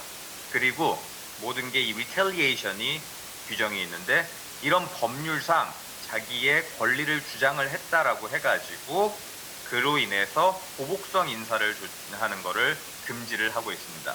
즉 직원 중에 본인이 인종차별을 받았다 이런 직원이 있다면은 드로 인해 가지고 보복성 인사를 하는 것이 금지가 되어 있습니다. 한번 실제 사례들을 보겠습니다. 제가 소장에서 complaint라고 하는 소장에서 카피 앤 페이스트 해온 내용입니다. 미스터 킴은 한국인 매니저하고만 만났다. 두 미국인 매니저는 제외했다. 본인을 해고할 때 사장은 한국인 생산 매니저를 원한다고 하면서 해고를 했다. 이게 이분 이야기할 때는 차별의 의도가 없었을 수도 있습니다. 하지만 한국인 이런 이야기를 할 때부터 이게 차별 소송을 불러일으키는 그런 빌미가 될 수가 있는 겁니다. 그렇기 때문에 아무리 차별의 의도가 없다고 하더라도 아까 이야기했던 인종, 국적, 피부색, 종교, 장애 여부 이런 것들에 대해서는 언급을 하지 않는 게 좋습니다. 이건 실제로 발생했던 성희롱 사례입니다. 미스터 킴은 생산 매니저였는데 성적인 농담과 신체적 접촉을 하였다. 미스터 킴은 본인의 나체 사진을 요구했다. 이에 대해서 문제를 제기하니까 회사에서 보복성으로 본인을 해고했다 이런 겁니다. 이거는 일단은 그 전 직원이 회사를 상대로 소송을 할 때 소장에 쓴 거고요. 미스터 킴은 또 약간 다른 이야기를 했었습니다. 미스터 킴하고 제가 만났을 때는 어떤 이야기를 했냐면은 평상시에 사이가 좋고 이런 농담을 스스럼 없이 하던 사이였다고 합니다. 그리고 이 나체 사진을 보낸 건 맞지만 본인이 먼저 보냈다라고 했습니다. 이런 케이스를 많이 다루면서 제가 항상 생각하는 게 사이가 좋을 때는 모든 게 괜찮지만 사이가 틀어지거나 아니면은 해고가 되는 거나 그런 경우에는 이런 것들이 그게 문제가 될 수 있기 때문에 늘 성적인 농담 이런 것들 항상 자제해야 되고 하지 말아야 됩니다. 회사에서 친근한 직원은 있겠지만 친구는 없습니다. 제 상사인 미스 림은 본인이 나이가 들어서 해고되는 것이라고 이야기했습니다. 아까랑 또 마찬가지입니다. 해고할 때 나이에 대해서 언급이 하니까 이게 본인이 나이가 들어가지고 해고되는 연령차별금지법에 위반한 해고다 이렇게 주장을 한 겁니다. 또 중요합니다. 본인은 미스터 팍에게 성희롱에 대해서 보고했으나 행동에 대한 어떠한 조치도 취해지지 않았다라고 했습니다. 여기서 언급된 미스터 팍한테 제가 직접 만나서 이야기를 했더니 이분은 또 약간 다른 이야기를 했습니다. 이분은 이런 보고를 한 게 맞긴 하지만 가해자로 지목된 사람이 바로 해고되는 것까지는 원하지 않으니까 아무한테도 이야기를 하지 말아달라고 했습니다. 하지만 이런 보고를 받는 순간 회사에서는 즉시 조사를 하고 적절한 조치를 취해서 이런 일이 더 이상 발생하지 않도록 해야 되는 의무를 가지고 있습니다. 그렇기 때문에 이 직원이 그런 이야기를 아무한테도 하지 말아달라고 했다라는 거는 사실은 항변 사유가 되지 않습니다. 아까랑 좀 비슷하지만 이런 것들을 보면서 제가 볼 때는 항상 내가 보는 진실과 상대방이 보는 진실이 있고 또 제3자가 보는 진실이 있다는 게 있습니다. 때문에 늘 조심을 하고 아까 이야기했던 인종, 국적, 종교 이런 것들에 대해서 언급을 하지 말고 성적인 이야기도 하지 말아야 됩니다. 심지어 이런 것도 있습니다. 미스터 킴은 평상시에도 인종적인 편견을 드러냈다. 내가 차 세대를 가지고 있는 거를 안 다음부터 마약을 파냐고 항상 물어봤고 나를 얼마 안 있어서 해고했다. 이거는 분명히 인종차별에 기인한 것이다 라고 이야기를 한 건입니다. 지금까지는 아까 이야기했던 차별, 성희롱 이런 것들을 봤고요. 제가 항상 좀 말씀드리는 것 중에 하나가 이겁니다. 절대 신체적 접촉은 하지 말라는 겁니다. 이게 뭐냐면요. 일을 하지 않고 계속 다른 직원과 잡담을 하고 있는 직원의 팔을 잡아 끌어가지고 본인의 자리에 데리고 왔더니 이 직원이 경찰서에다가 폴리스 리포트를 파일한 실제 내용입니다. 프레스에 대해서 이야기를 하고 그러니까 하고 있을 때 별 이유 없이 나한테 손을 댔다 이런 건입니다. 폴리스 리포트를 파일을 하면은 일단은 경찰은 어레스트를 체포를 해야 되고 그러는 상황 조사를 해야 되니까 아예 이런 것들에 대해서는 피할 수 있도록 조심해야 됩니다. 이런 것들을 봤을 때 그러면 우리는 뭘 해야 되냐? 리스크를 관리할 수 있는 방법이 있습니다. 증빙 자료가 우선 있어야 돼요. 아까 이야기했던 것처럼 해고는 자유롭다. 하지만 차별에 기인한 해고는 불법이다 이런 거기 때문에 이게 차별에 기인한 게 아니다. 이런 것들에 대한 증빙 자료를 늘 가지고 있어야 됩니다. 이거는 실제로 제가 소송에서 증거 자료를 썼던 증빙 자료입니다.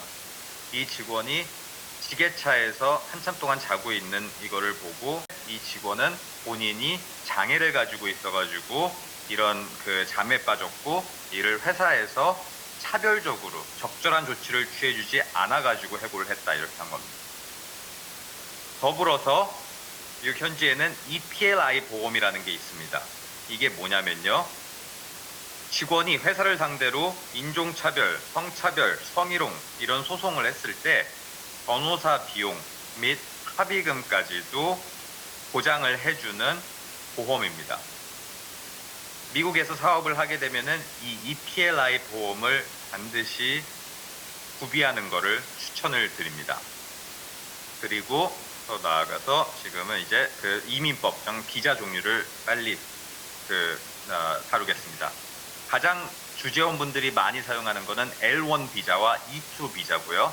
L1 비자는 비자 신청 시점으로부터 3년 내 1년 이상 관계사에서 근무를 했었어야 하기 때문에 타 회사에서 아예 미국에다가 바로 보낼 생각으로 채용을 하는 분에게는 맞지 않을 수가 있습니다. 그런 분들한테 맞는 게 E2 비자입니다. 하지만 E2 비자 관련해서는 비자 신청자와 회사 주주가 같은 국적이어야 되는 그런 요건이 있습니다. 그리고 미국 현지에서 외국인을 고용을 하는 경우에는 H-1B 비자가 많이 사용이 됩니다. 학사학위 이상의 직원을 고용을 할 때, 그리고 학위와 관련된 업무를 해야 할 때 이 H-1B 비자가 사용 가능하고요. 그리고 이 비자는 매년 최대 8만 5천 명을 추첨을 해가지고 합니다. 학사학위 같은 경우에는 6만 5천 명, 석사학위는 그 외에 2만 명. 석사학위는 먼저 학사학위 전부 다 같이 섞어가지고 6만 5천 명 추첨을 한 뒤로 그 뒤로 떨어진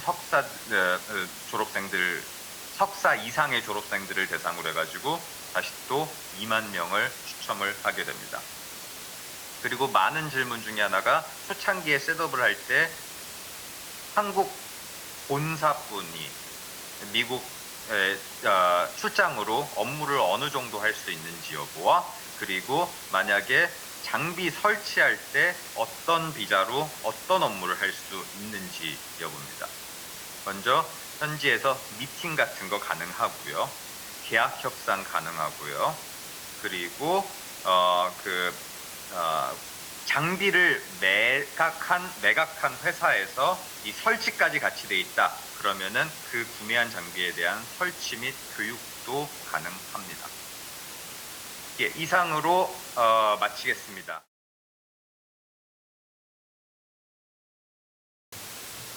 우선 첫 번째 그룹 패널 디스커션 조금 편하고 자연스러운 형식으로 해볼까 합니다. 전에 지금 강순용 실장님께서 말씀하신 대로 되게 거룩한 분위기로 되고 있어서 조금 재밌게 저희 대화하는 형식으로 한번 해보겠습니다. 그러면 저희 공통 질문으로 한번 시작을 해볼까요? 각 주에 대해서 소개해 주시고 저희 대표님 소개 한번 받도록 하겠습니다. 먼저 조지아주 대표님 말씀부터 듣겠습니다. 네, 안녕하세요. 저는 조지아 주정부 한국사무소에서 대표 맡고 있는 김지연입니다. 오늘 만나게 돼서 반갑습니다.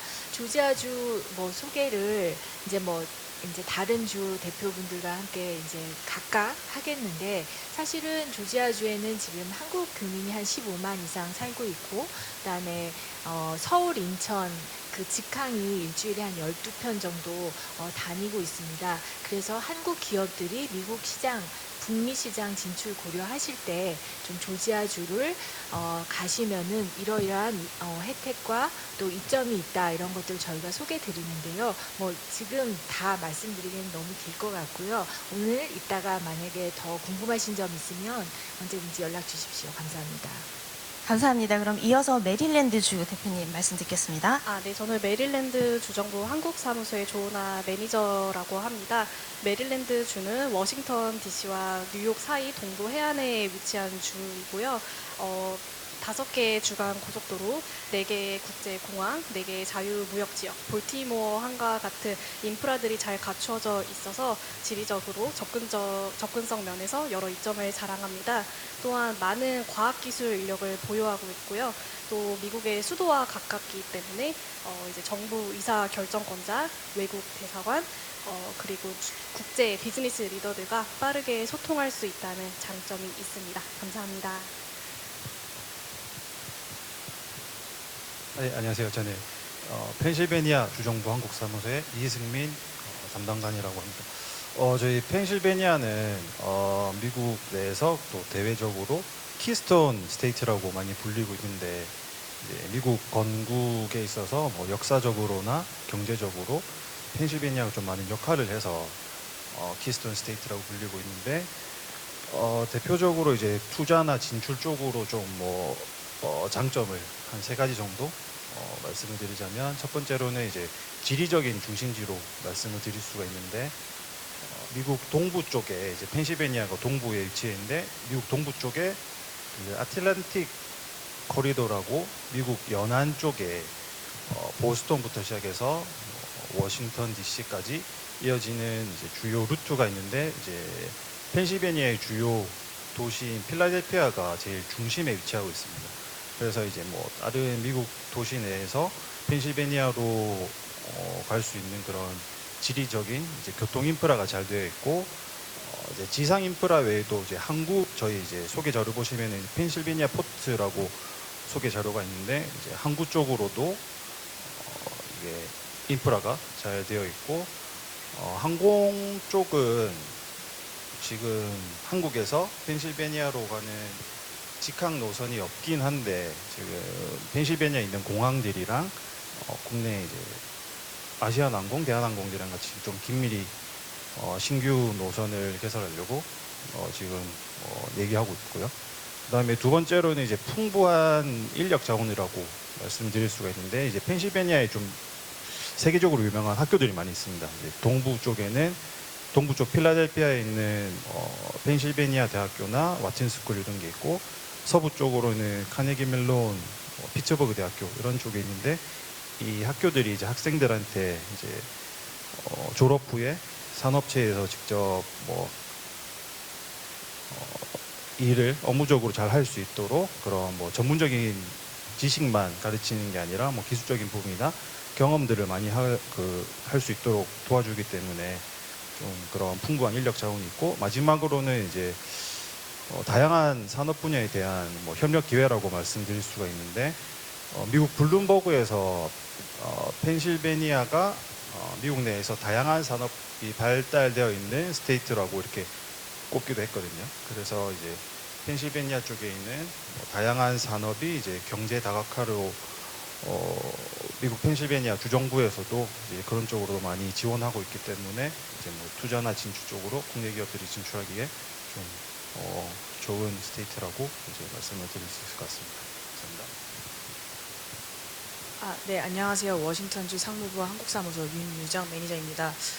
저희 워싱턴주도 간략하게 설명드리면 저희는 이제 저희 워싱턴주는 이제 시애틀이 근처에 있어서 좀 이제 소프트웨어나 ICT 쪽으로 많이 이제 주력 산업이고요. 저희 발표 자료를 보시듯이 제목에서 이제 ICT 외에도 헬스케어 그리고 우주항공 쪽이 있습니다. 저희는 또 이제 인천에서 직항으로 한 8시간 40분, 대략 9시간 정도의 이제 직항이 있고요.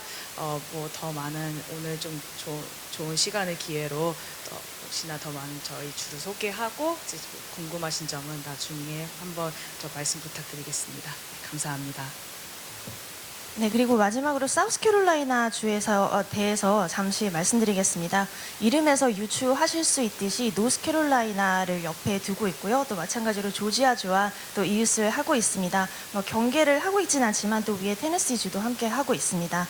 저희는 지금 좀 상대적으로는 작은 주라고 할 수 있습니다. 총 인구는 500만 정도이고요. 그 다음에 그렇지만 실속 있는 주라고 할 수 있는 게 제조기업이 약 5천 기업 정도 있고 그중에 외국계는 1,200군데 정도가 됩니다. 사우스캐롤라이나 하면 또 유명한 것이 삼성이 북미의 최초 가전제품 공장을 사우스캐롤라이나로 2017년에 정해서 2018년부터 세탁기 공장을 성공적으로 지금 가동을 하고 있고요.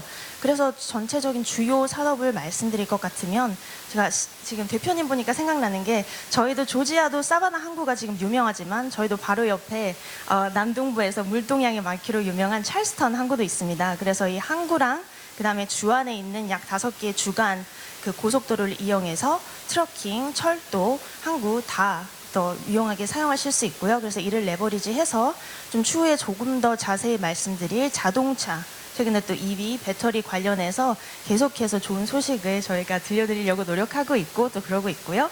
또 전통적으로 항공 우주 산업들이 발달을 해서 보잉사, 또 로키드 마틴이 자리 잡고 있습니다.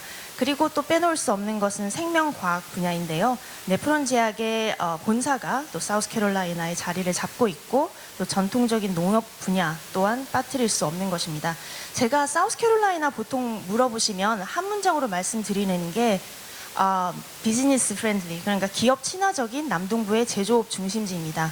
그래서 남동부라는 거 설명 말씀드렸고 그다음에 제조업도 간략하게 말씀드렸는데 이 비즈니스 프렌들리가 왜냐고 말씀을 여쭈신다면 첫 번째로는 저렴한 비용이고요. 뭐 부동산 말할 것도 없고 그다음에 유틸리티 비용, 산업 전기라든지 건설비, 전미 지역 비교해서 평균적으로 낮고요. 그다음에 Right to Work State입니다. 그래서 노조 가입률도 전미에서 가장 낮은 주 중에 한 곳이고요. 그다음에 상무부를 빠뜨릴 수 없죠. 저희가 비교적 작은 주지만은 동시에 이것은 무엇을 뜻하냐면 여러분께서 앞으로 뭐 인센티브를 협상하시거나 또는 사이트 셀렉션, 사이트 인스펙션 하실 때 키퍼슨이랑 얘기를 하고 싶다고 하시면 저희는 커넥션 두세 커넥션으로 바로 다 연결을 해드립니다. 항상 준비돼 있고요. 그래서 지금 앞으로 또 마지막으로만 하나 말씀드리자면 저희 주뿐만 아니라 다른 주들을 가시더라도 지금 전미 내에서 노동력 부족이 많은 그 화제가 되고 있는데요. 노동력 부족 관련해서 각 주에서 다들 준비하고 계시겠지만 저희 주도 뭐 자동차 공학으로 유명한 클램슨 대학, 사우스캐롤라이나주 대학 그리고 또 주에서 하고 있는 인력 고용 프로그램 레디 SC로 해서 뭐 화이트 컬러, 블루 컬러 전체적으로 노동력 부족 대비해서 저희가 대응을 하고 있습니다. 앞으로 많은 관심 부탁드립니다. 감사합니다. 그러면은 저희가 두 번째 질문으로 한번 가볼까요? 그러면 사전 등록된 질문이고요. 이번에는 워싱턴 주부터 제가 그러면 시작을 하겠습니다. 워싱턴 주에서 한국 기업들한테 어떤 지원을 해주실 수 있나요? 저희 워싱턴주 상무부에서는 워싱턴 진출을 고려하는 기업들에게 관심 지역 및 매물 그리고 이제 전략적 파트너랑 이제 고객들을 이제 고객들에 대한 정보를 제공해주고 있습니다. 그리고 이제 인력에 대한 인력도 매우 중요하기 때문에 인력에 대한 연수도 진행하고 있고요. 또한 이제 관련 법률이나 허가에 대한 지원도 해드리고 있습니다.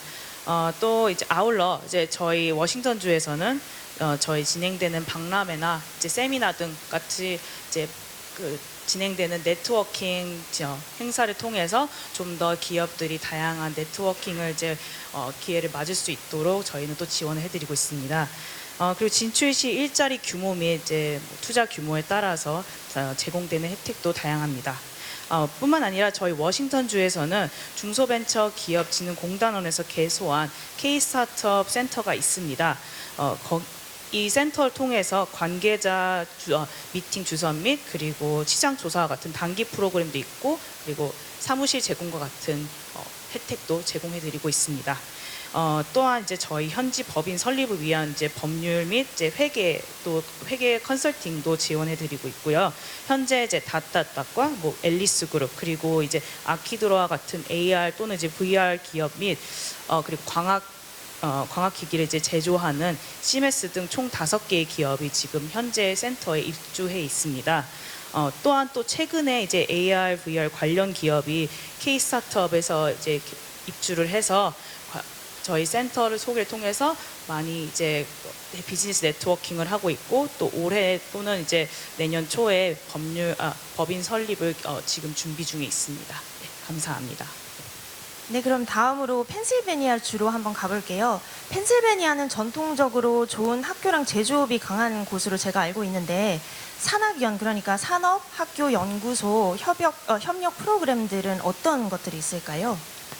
네, 아까 이제 말씀드렸던 인력 자원 말씀드렸을 때 이제 펜실베니아에 좋은 학교들이 많이 뭐 세계적으로 유명한 학교들이 많이 있다고 말씀드렸는데 그 학교들이 이제 주변에 있는 연구소들이랑 그리고 산업들이랑 같이 이제 협력해서 지원하는 프로그램들이 많이 있고 이제 펜실베니아 주 정부 측에서 이제 그런 쪽으로 좀 많이 지원을 하고 있습니다. 그래서 대표적으로는 벤 프랭클린 테크놀로지 파트너스라고 그런 기관이 있는데 이제 이름에서 유추해 보시면 이제 벤자민 프랭클린이라고 이제 미국 건국의 아버지 그리고 뭐 건축이나 뭐 발명, 과학 다방면에 걸쳐서 이제 지금 많은 업적을 남긴 그 벤자민 프랭클린의 이름을 따서 만든 비영리 조직이고 이게 펜실베니아 주정부에서 같이 운영을 하고 있습니다.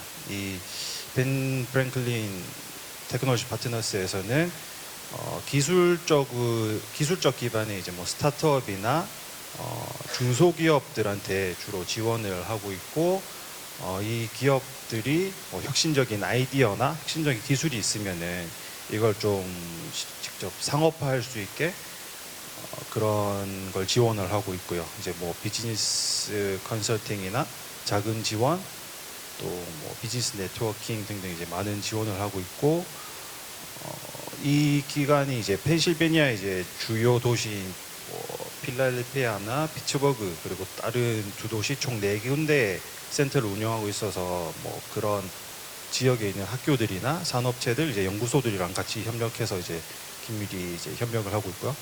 그 다음에 또 다른 거 이제 벤 프랭클린 이렇게 파트너스랑 펜실베니아 주정부에서 공동으로 또 운영을 하고 있는 라이프 사이언스 그린하우스라고 이 라이프 사이언스 그린하우스도 이제 비영리 조직인데 여기는 뭐 생명과학이나 뭐 바이오,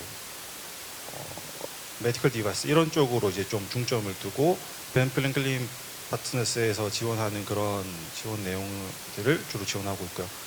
그리고 그 외에도 뭐 피츠버그에 있는 피츠버그 리저널 라인스, 피츠버그 로보틱스 네트워크스 뭐 이런 다양한 기관들이 있기 때문에 뭐 그런 쪽으로도 네, 산학연 프로그램들이 많이 있고 이제 펜실베니아 주정부 측에서 일단 뭐 중소기업이나 스타트업들을 최대한 좀 많이 성장시키고 발전시킬 수 있도록 좀 많이 지원을 하고 있기 때문에 이제 그런 쪽으로 좀 많이 발전되어 있습니다.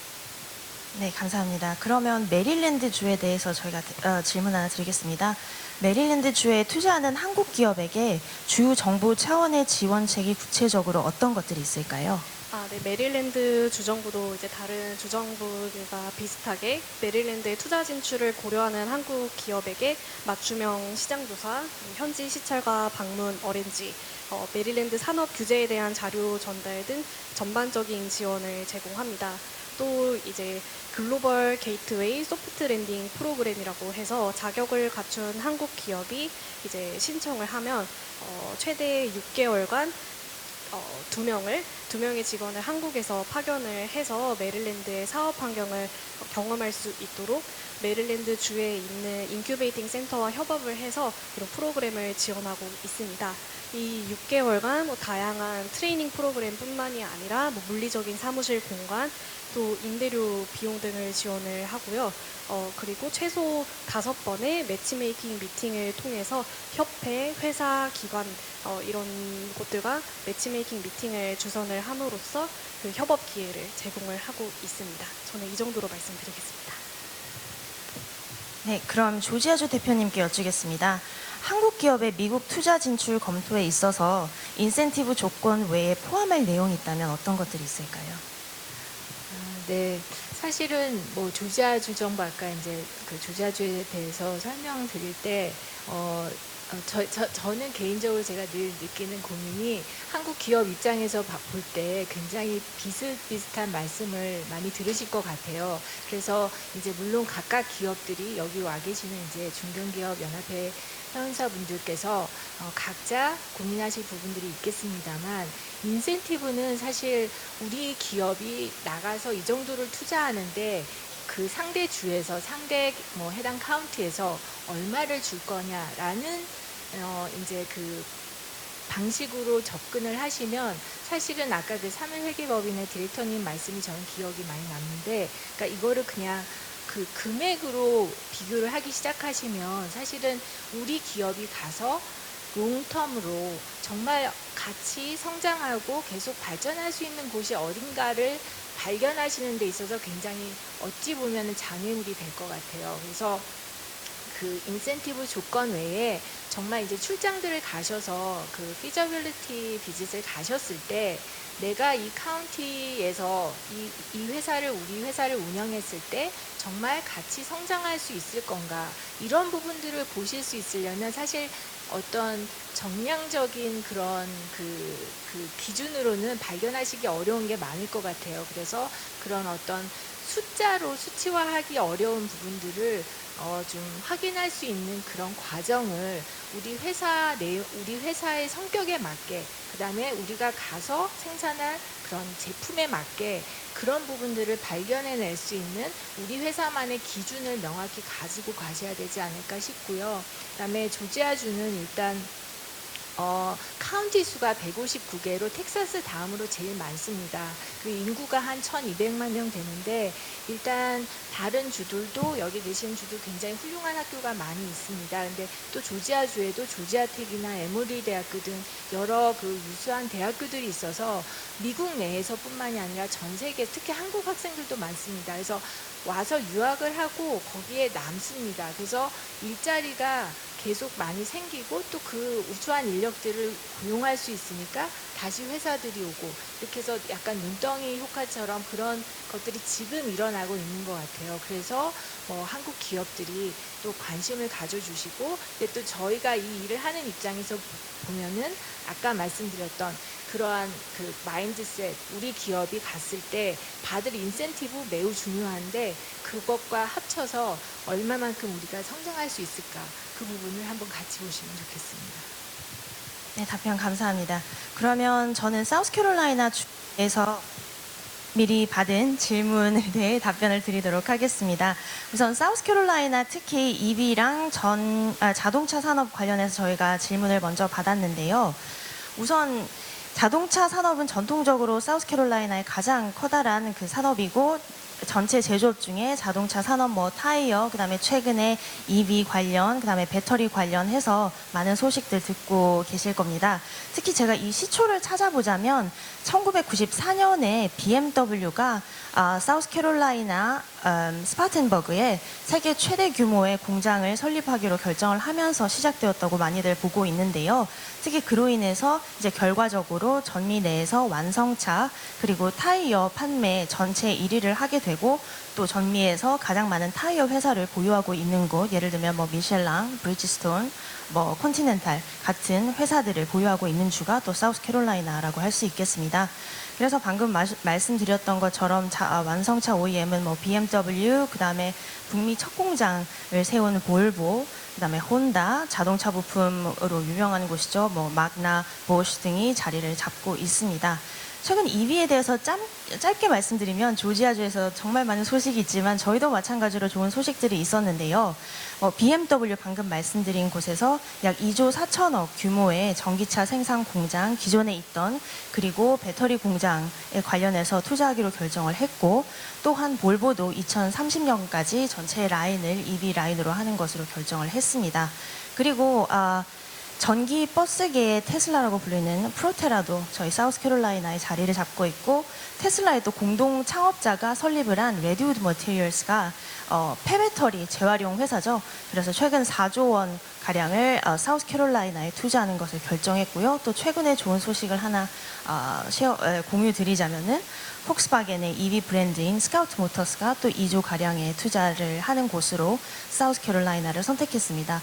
이런 뭐 투자도 중요하지만 방금 대표님께서 말씀하셨던 것처럼 이제 미국에서 진출을 하실 때 성공에 함께 성공하는 것으로 저는 좀 생각을 하면 좋겠어요. 그래서 사우스캐롤라이나에서 그 성공을 시작하시는 데 있어서 파트너십을 찾으시기를 바라면서 우선은 제 말씀을 마치도록 하겠습니다.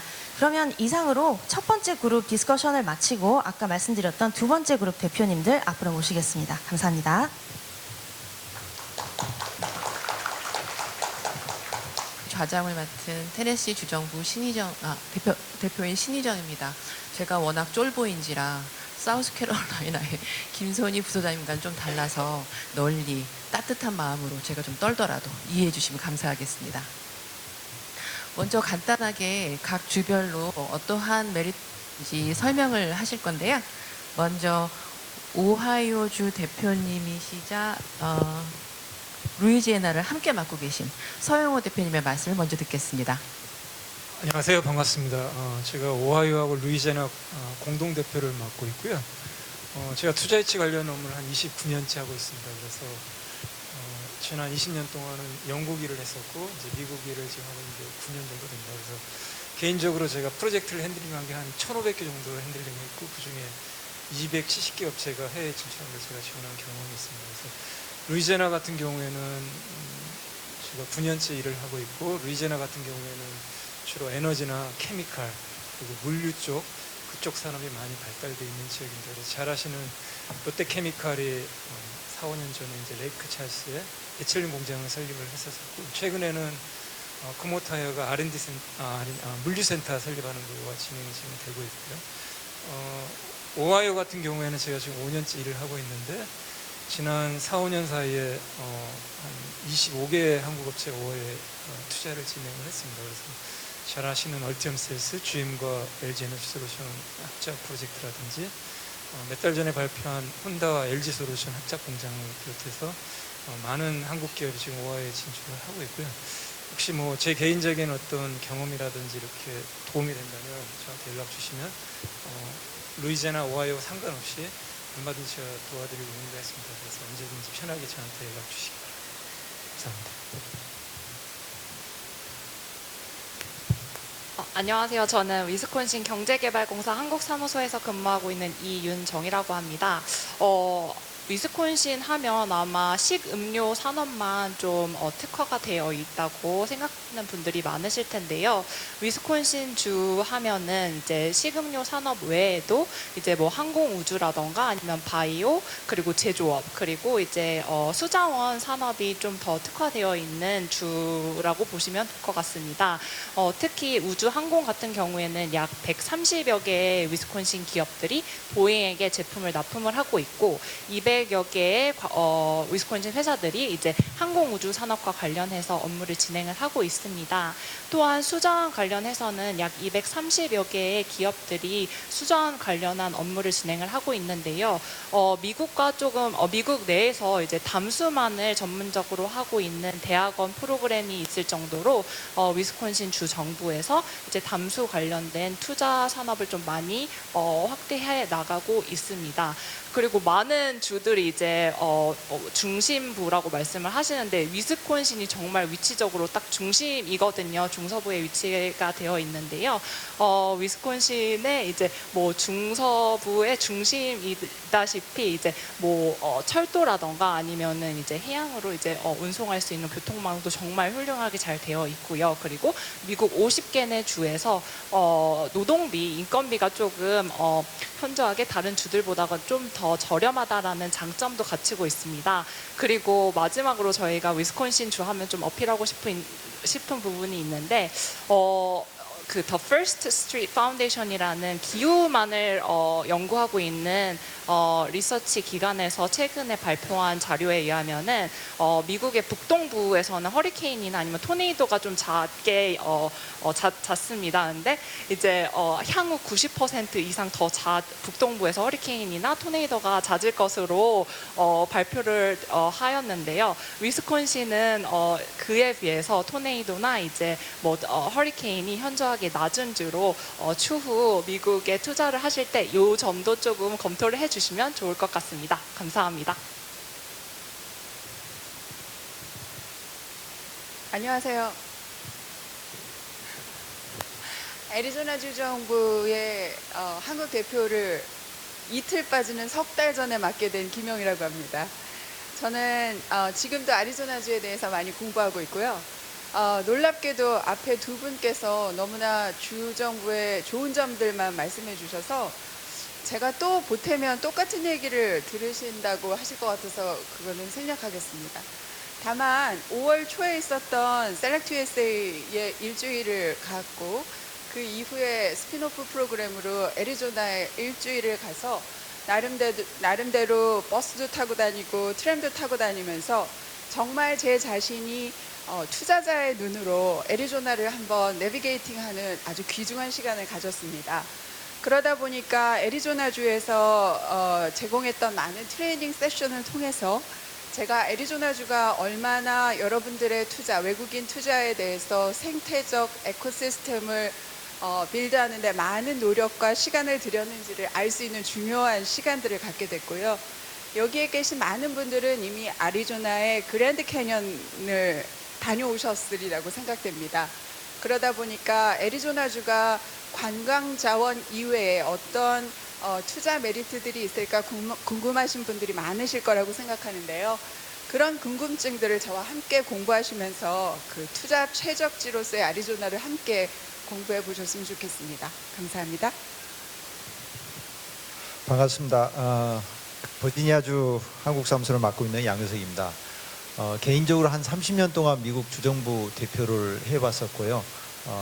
버지니아주 무역 쪽은 제가 13년 차 지금 대표를 하고 있고 투자 쪽은 지금 3년 차 지금 대표를 하고 있습니다. 버지니아주가 갖고 있는 장점이 많습니다. 한국 기업들에게는 뭐 거의 요즘은 동남부주로 많이 가시겠지만 버지니아주도 동남부주에 속하는 주 중에 하나고요.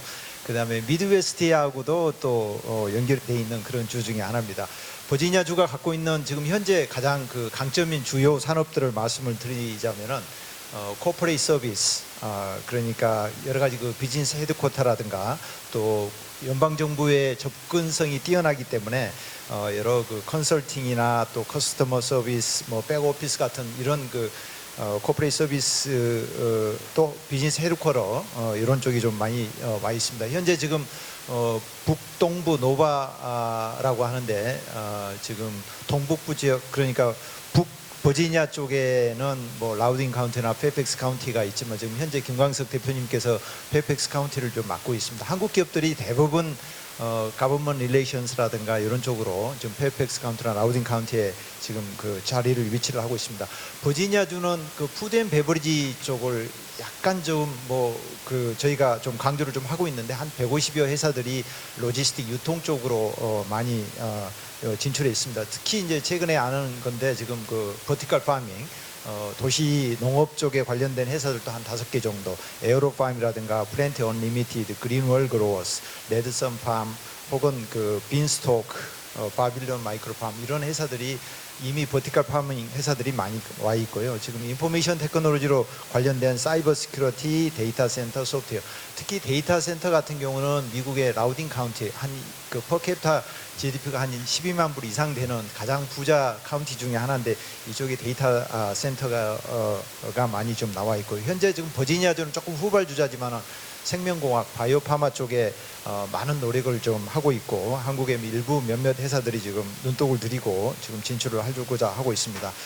제조업도 예외는 아닙니다. 그 어드밴스드 머티리얼, 또 에어로스페이스, 오토모티브는 뭐 볼보나 맥트럭, 그 모간 올슨 한국 기업들은 지금 나가 있지 않지만 이런 자동차 회사 또 세마이 컨덕터 쪽도 지금 저희 그 버지니아 텍에서 버지니아 얼라이언스 세미컨덕터 테크놀로지 베스트라는 이니셔티브를 갖고 스템에 관련된 그 디그리를 갖고 있는 친구들이 한 5천여 명 정도의 학생들이 지금 졸업을 하고 있고, 특히 또 오프쇼어 윈드 오프쇼어 윈드 미국 동부 쪽에 한 80기가와트 정도의 프로젝트가 진행을 하고 있는데 버지니아주에서 5기가와트 급에 가장 먼저 지금 진행을 좀 하고 있습니다. 한국 기업들 이쪽에 참여하려고 좀 노력을 하고 있고요.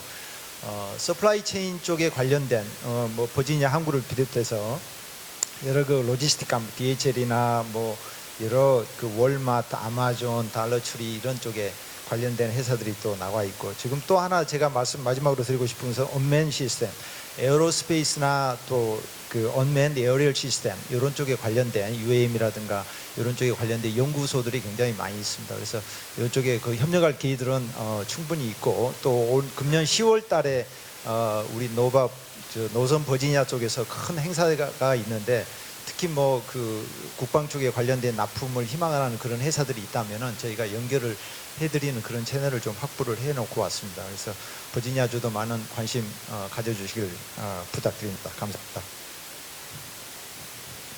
저는 테네시 주에 대해서 간략하게 설명을 드릴 건데요.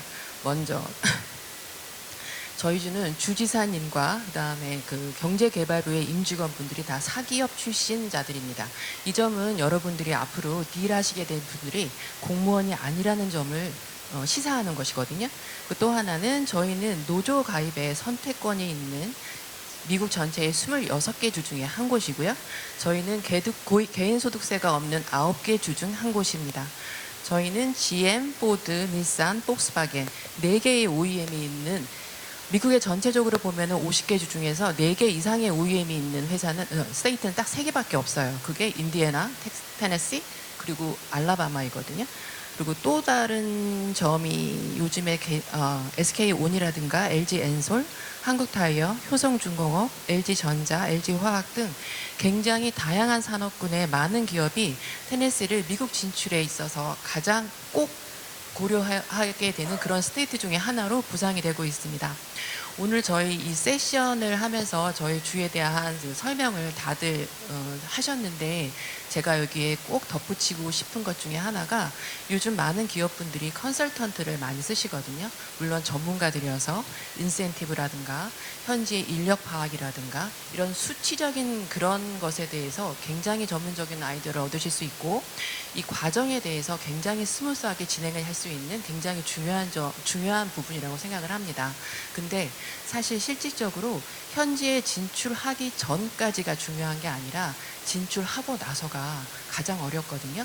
그 부분에 있어서 진출 이후에 여러분들이 도움을 받을 수 있는 것은 계속 페이를 지불할 수 있는 그런 전문가 집단이 아니라 여기 계신, 앞전에 설명을 하신 그 대표부에 계신 분들이라는 것을 꼭 설명을 드리고 싶습니다. 감사합니다. 두 번째로는 그 각 주별로 저희가 질문을 받은 것에 대해서 설명을 드릴 예정인데요. 제가 좌장이니까 제일 나중에 하겠습니다. 먼저 버지니아주 대표님에게 질문이 온 것은 한국 기업에게 제공할 수 있는 사업적인 이점이 어떤 것이 있는지.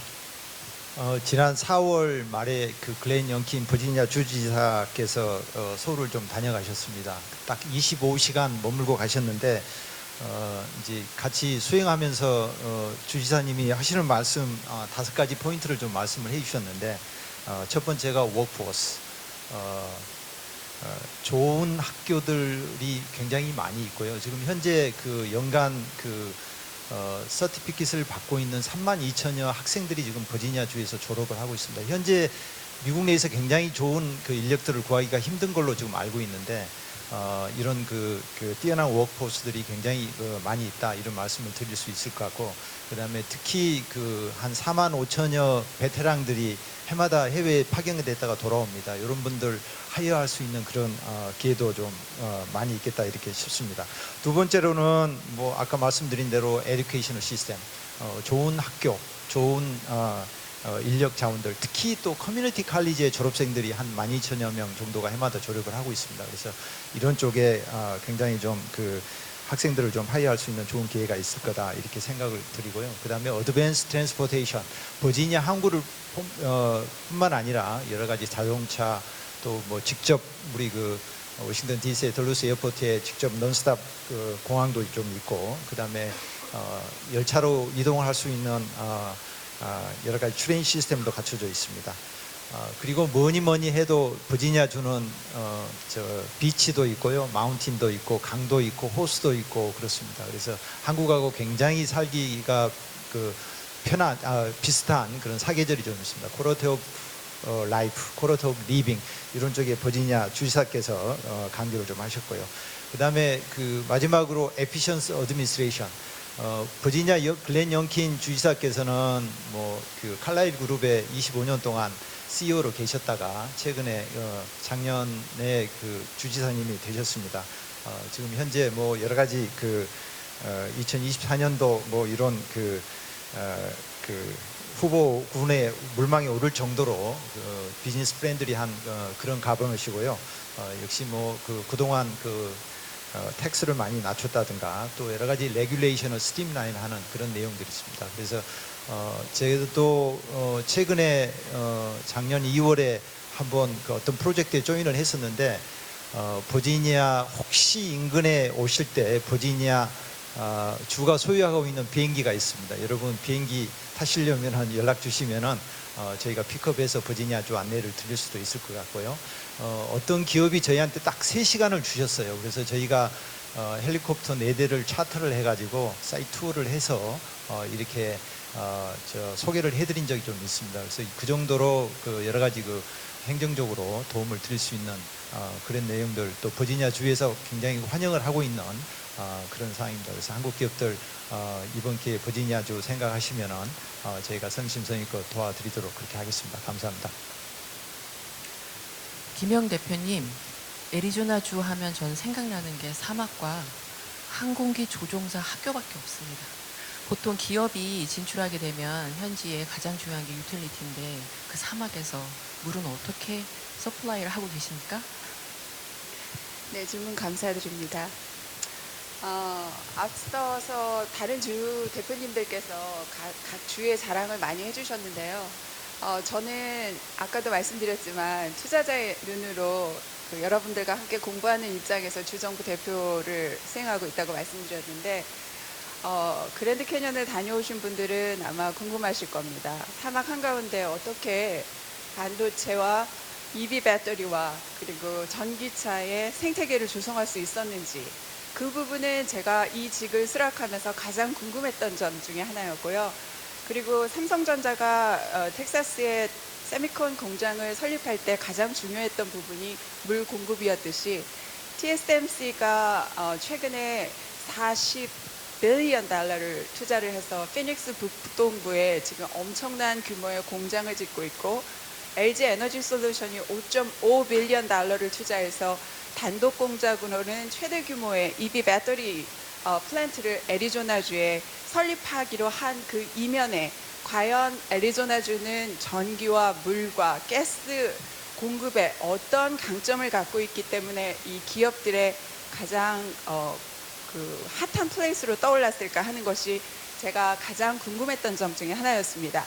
제가 앞서 말씀드렸듯이 이 부분에 대해서 심도 깊은 공부를 좀 했는데요. 콜로라도 강을 예를 들어 보면 총 길이가 2,350km에 달하는 아주 긴 강입니다.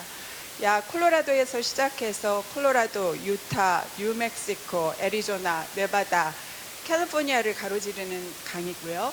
이 강으로 인해서 그랜드 캐년이 좀 더 역동성을 띠게 된 부분도 있습니다. 그런데 애리조나주는 특이하게도 이 콜로라도 강에서 약 수원의 36%밖에 그 물 공급을 받고 있지 않습니다. 네바다인 경우에는 콜로라도 강에서 약 90%의 수원을, 캘리포니아의 경우는 약 60%의 수원을 콜로라도 강으로부터 받고 있는데요. 왜 애리조나주는 사막 지역임에도 불구하고 콜로라도 강에서 36%밖에 수원을 공급받지 않을까라고 궁금했었습니다. 그 이유는 약 46%에 달하는 지하수의 큰 아쿠아퍼를 가지고 있다는 데서 그 해결을 찾을 수가 있었어요. 그러다 보니까 아리조나주에 투자를 계획하실 때는 그 투자 규모와 고용 창출에 더불어 여러분들께서 전력 수요량과 물 수요량에 대해서 아주 면밀한 검토를 같이 하셔야 됩니다. 이 얘기는 미국에서 48번째로 1912년도에 가장 늦게 대륙에서 미 합중국에 편입된 주다 보니까 모든 것이 계획적으로 관리되고 진행되어 왔습니다. 그러다 보니까 그 후버댐에서 그 저렴하게 공급되는 전력, 그리고 그 파월호나 콜로라도 강을 수원으로 하는 그런 많은 리버 워터 리소스에도 불구하고 저희가 대수층, 그다음에 폐수 관리, 그리고 애리조나주를 가르는 여러 강 수원들에 의해서 물 공급이 무엇보다도 중요한 요소인 TSMC나 그 밖에 여타 인텔, 그리고 세미컨덕터, EV 배터리 이런 첨단 산업의 그런 투자 규모를 모두 수용하고도 남는 그런 물 사용 계획들을 가지고 있고요. 피닉스의 경우에는 향후 어떠한 비나 그 강의 그런 수원의 도움을 받지 않더라도 앞으로 레지던셜 워터로만 100년을 서바이벌 할 수 있는 그런 대수층을 가지고 있습니다. 그러니까 여러분들은 다른 여러 그 투자 인센티브나 제도나 이런 것에 더불어 물과 전력, 그다음에 내추럴 가스 등 사업에 여러분들 사업하시기에 필요한 여러 그런 그 유틸리티적인 부분에 있어서는 전혀 걱정하지 않으셔도 된다는 확언의 말씀을 드리고 싶습니다. 감사합니다. 말씀 감사합니다. 혹시 위스콘신은 많이 춥지 않나요? 네, 겨울에는 눈이나 이제 날씨가 춥다는 단점을 가지고 있습니다만 겨울엔 다 춥지 않나요? 그냥 한번 여쭤본 건데. 위스콘신 하면은 북부에 위치하고 있다라는 것밖에 모르는데 혹시 주력 산업에 대해서 특히 물 산업에 대해서 좀 자세한 설명을 좀 드릴 수 있을까요? 질문이 나와서요. 네, 감사합니다, 대표님. 지난 4월에 조 바이든 이제 행정부에서 발표한 내용이 있는데요. 이제 위스콘신뿐만 아니라 이제 오데오 연안에 있는 이제 5개 주한테 이제 물 인프라 산업과 관련해서 개선을 위해서 약 미국 달러로 1억 6천만 달러를 좀 투자하겠다고 밝혔습니다. 그래서 아까 앞서 말씀드렸다시피 위스콘신 같은 경우에는 230여 개가 넘는 이제 물 산업 관련된 업체들이 있는데요.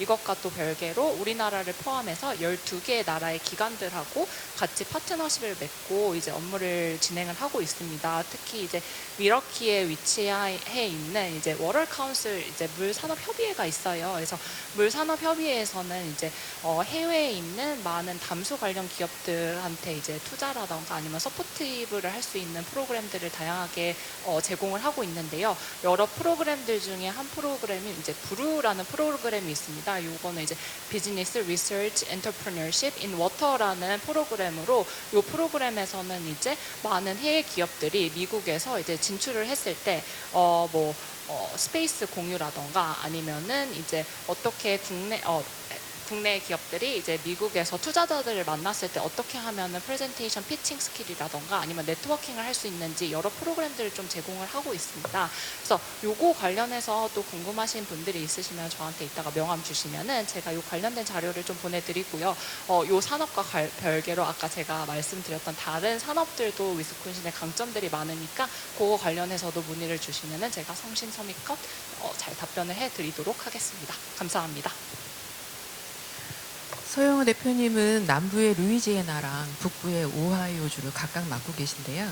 특히 루이지애나 같은 경우에 한국 기업 진출에서 특별히 기억에 남는 그런 곳이 있으신가요? 아까 제가 그 서두에 270개 한국 업체가 해외에 진출하는 걸 도와드렸다고 말씀드렸는데 루이지애나 진출한 업체 중에 이제 아까 말씀드렸던 롯데케미칼 이걸 제가 말씀드리는 이유가 2016년에 이게 시작이 돼서 2018년에 이제 완공이 됐는데 당시에 이제 3.1 빌리언 달러 규모의 프로젝트였고요.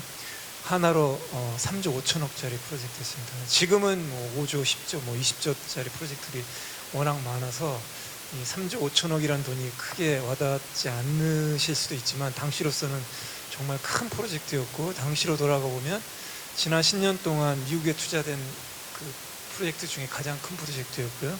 지난 20년 동안 한국에서 투자된 투자 중에 가장 큰 프로젝트였습니다. 제가 굳이 이걸 다시 한번 리마인드 시켜드리는 이유 중에 하나가 3.1 빌리언 달러인데 3조 5천억이라는 보도 자료가 있습니다. 당시 달러 대비 원화 환율이 한 1,100원 왔다 갔다 했었어요. 지금 뭐 1,300원, 막 1,350원이 넘어가죠. 지금 똑같은 규모의 프로젝트를 진행을 한다면 최소 2배에서 2배 반 이상 아마 돈이 소요가 될 겁니다. 또 환율까지 더 적용을 한다면 굉장히 많은 돈이 투자가 될 건 자명하고요. 그래서 이런 주식 투자도 타이밍이 중요하다 그러는데 미국에 투자하는 것도 정말 타이밍이 정말 중요합니다. 많은 이런 케미컬 관련 산업 업체들이 저한테 많은 문의를 당시 했었죠. 왜 롯데가 미국에 가는지. 지금에 와서 보면 아주 현명하게 잘 포인트 타이밍을 잘 잡은. 물론 앞으로 5년 10년 후에 그 프로젝트가 어떻게 될지는 모르겠지만 제가 지금 강조하고 싶은 거는 이 투자는 타이밍이다. 그렇다고 해서 이게 5년 10년 후에 우리가 투자한 어떤 프로젝트가 개런티 해주느냐 그것도 아니거든요. 결정은 본인이 하는 거지만 모든 투자에 있어서 정말 중요한 거는 그 흐름, 시대의 흐름이라든지 정책적인 흐름 이런 거에 따른 어떤 타이밍을 잘 맞춰야지만이 성공적인 투자가 될 수 있다. 이상으로 좀 말씀드리도록 하겠습니다. 저는 동남부 쪽에서만 일을 해서 북부 쪽에서 너무 모르는 편인데 혹시 오하이오주에 투자하는 경우에는 어떤 장점이 있는지도 함께 설명. 장점이요.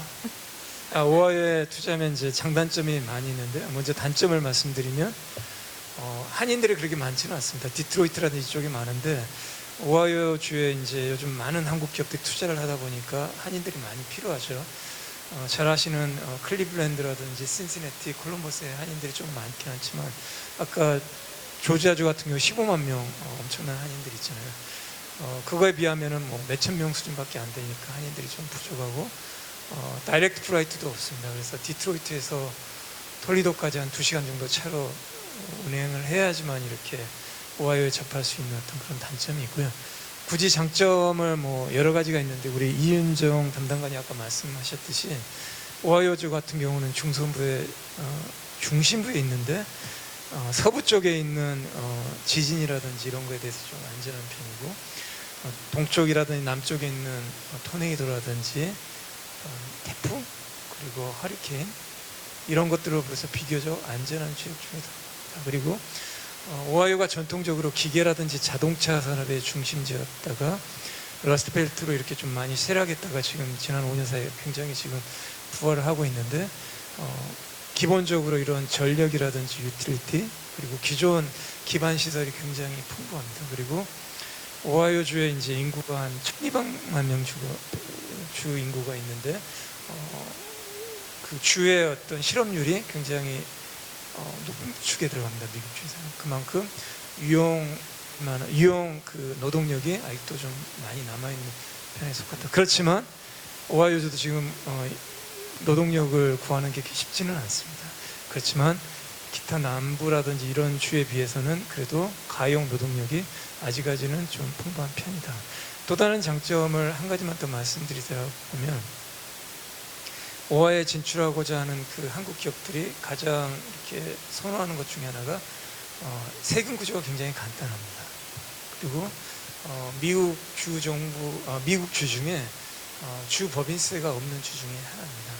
이런 것들이 오하이오주에 진출하는데 굉장히 장점으로 좀 이렇게 한국 기업들한테 이렇게 다가가서는 그런 측면이 있는 것 같습니다. 그리고 아까 제가 인텔 이야기를 잠깐 안 했지만 인텔이 작년 봄에 오하이오주 컬럼버스에 대규모 칩 생산 프로젝트를 발표를 했죠. 그래서 25조를 투자를 해서 2025년부터 이제 칩 생산이 되고요. 향후 10년 사이에 100조가 넘는 돈을 투자해서 오하이오주에 칩 생산 어떤 거점 도시로 이렇게 만들겠다고 이렇게 발표를 했는데 혹시 이쪽에 계신 분들 중에 혹시 반도체라든지 관련된 산업 그런 분들이 계시다면 그런 것들도 좀 염두에 두시면 좋을 것 같다는 생각이 듭니다. 감사합니다. 끝으로 테네시 주에 들어온 질문은 지역 결정에 있어서 이제 가장 중요한 게 어떤 것인가였는데요.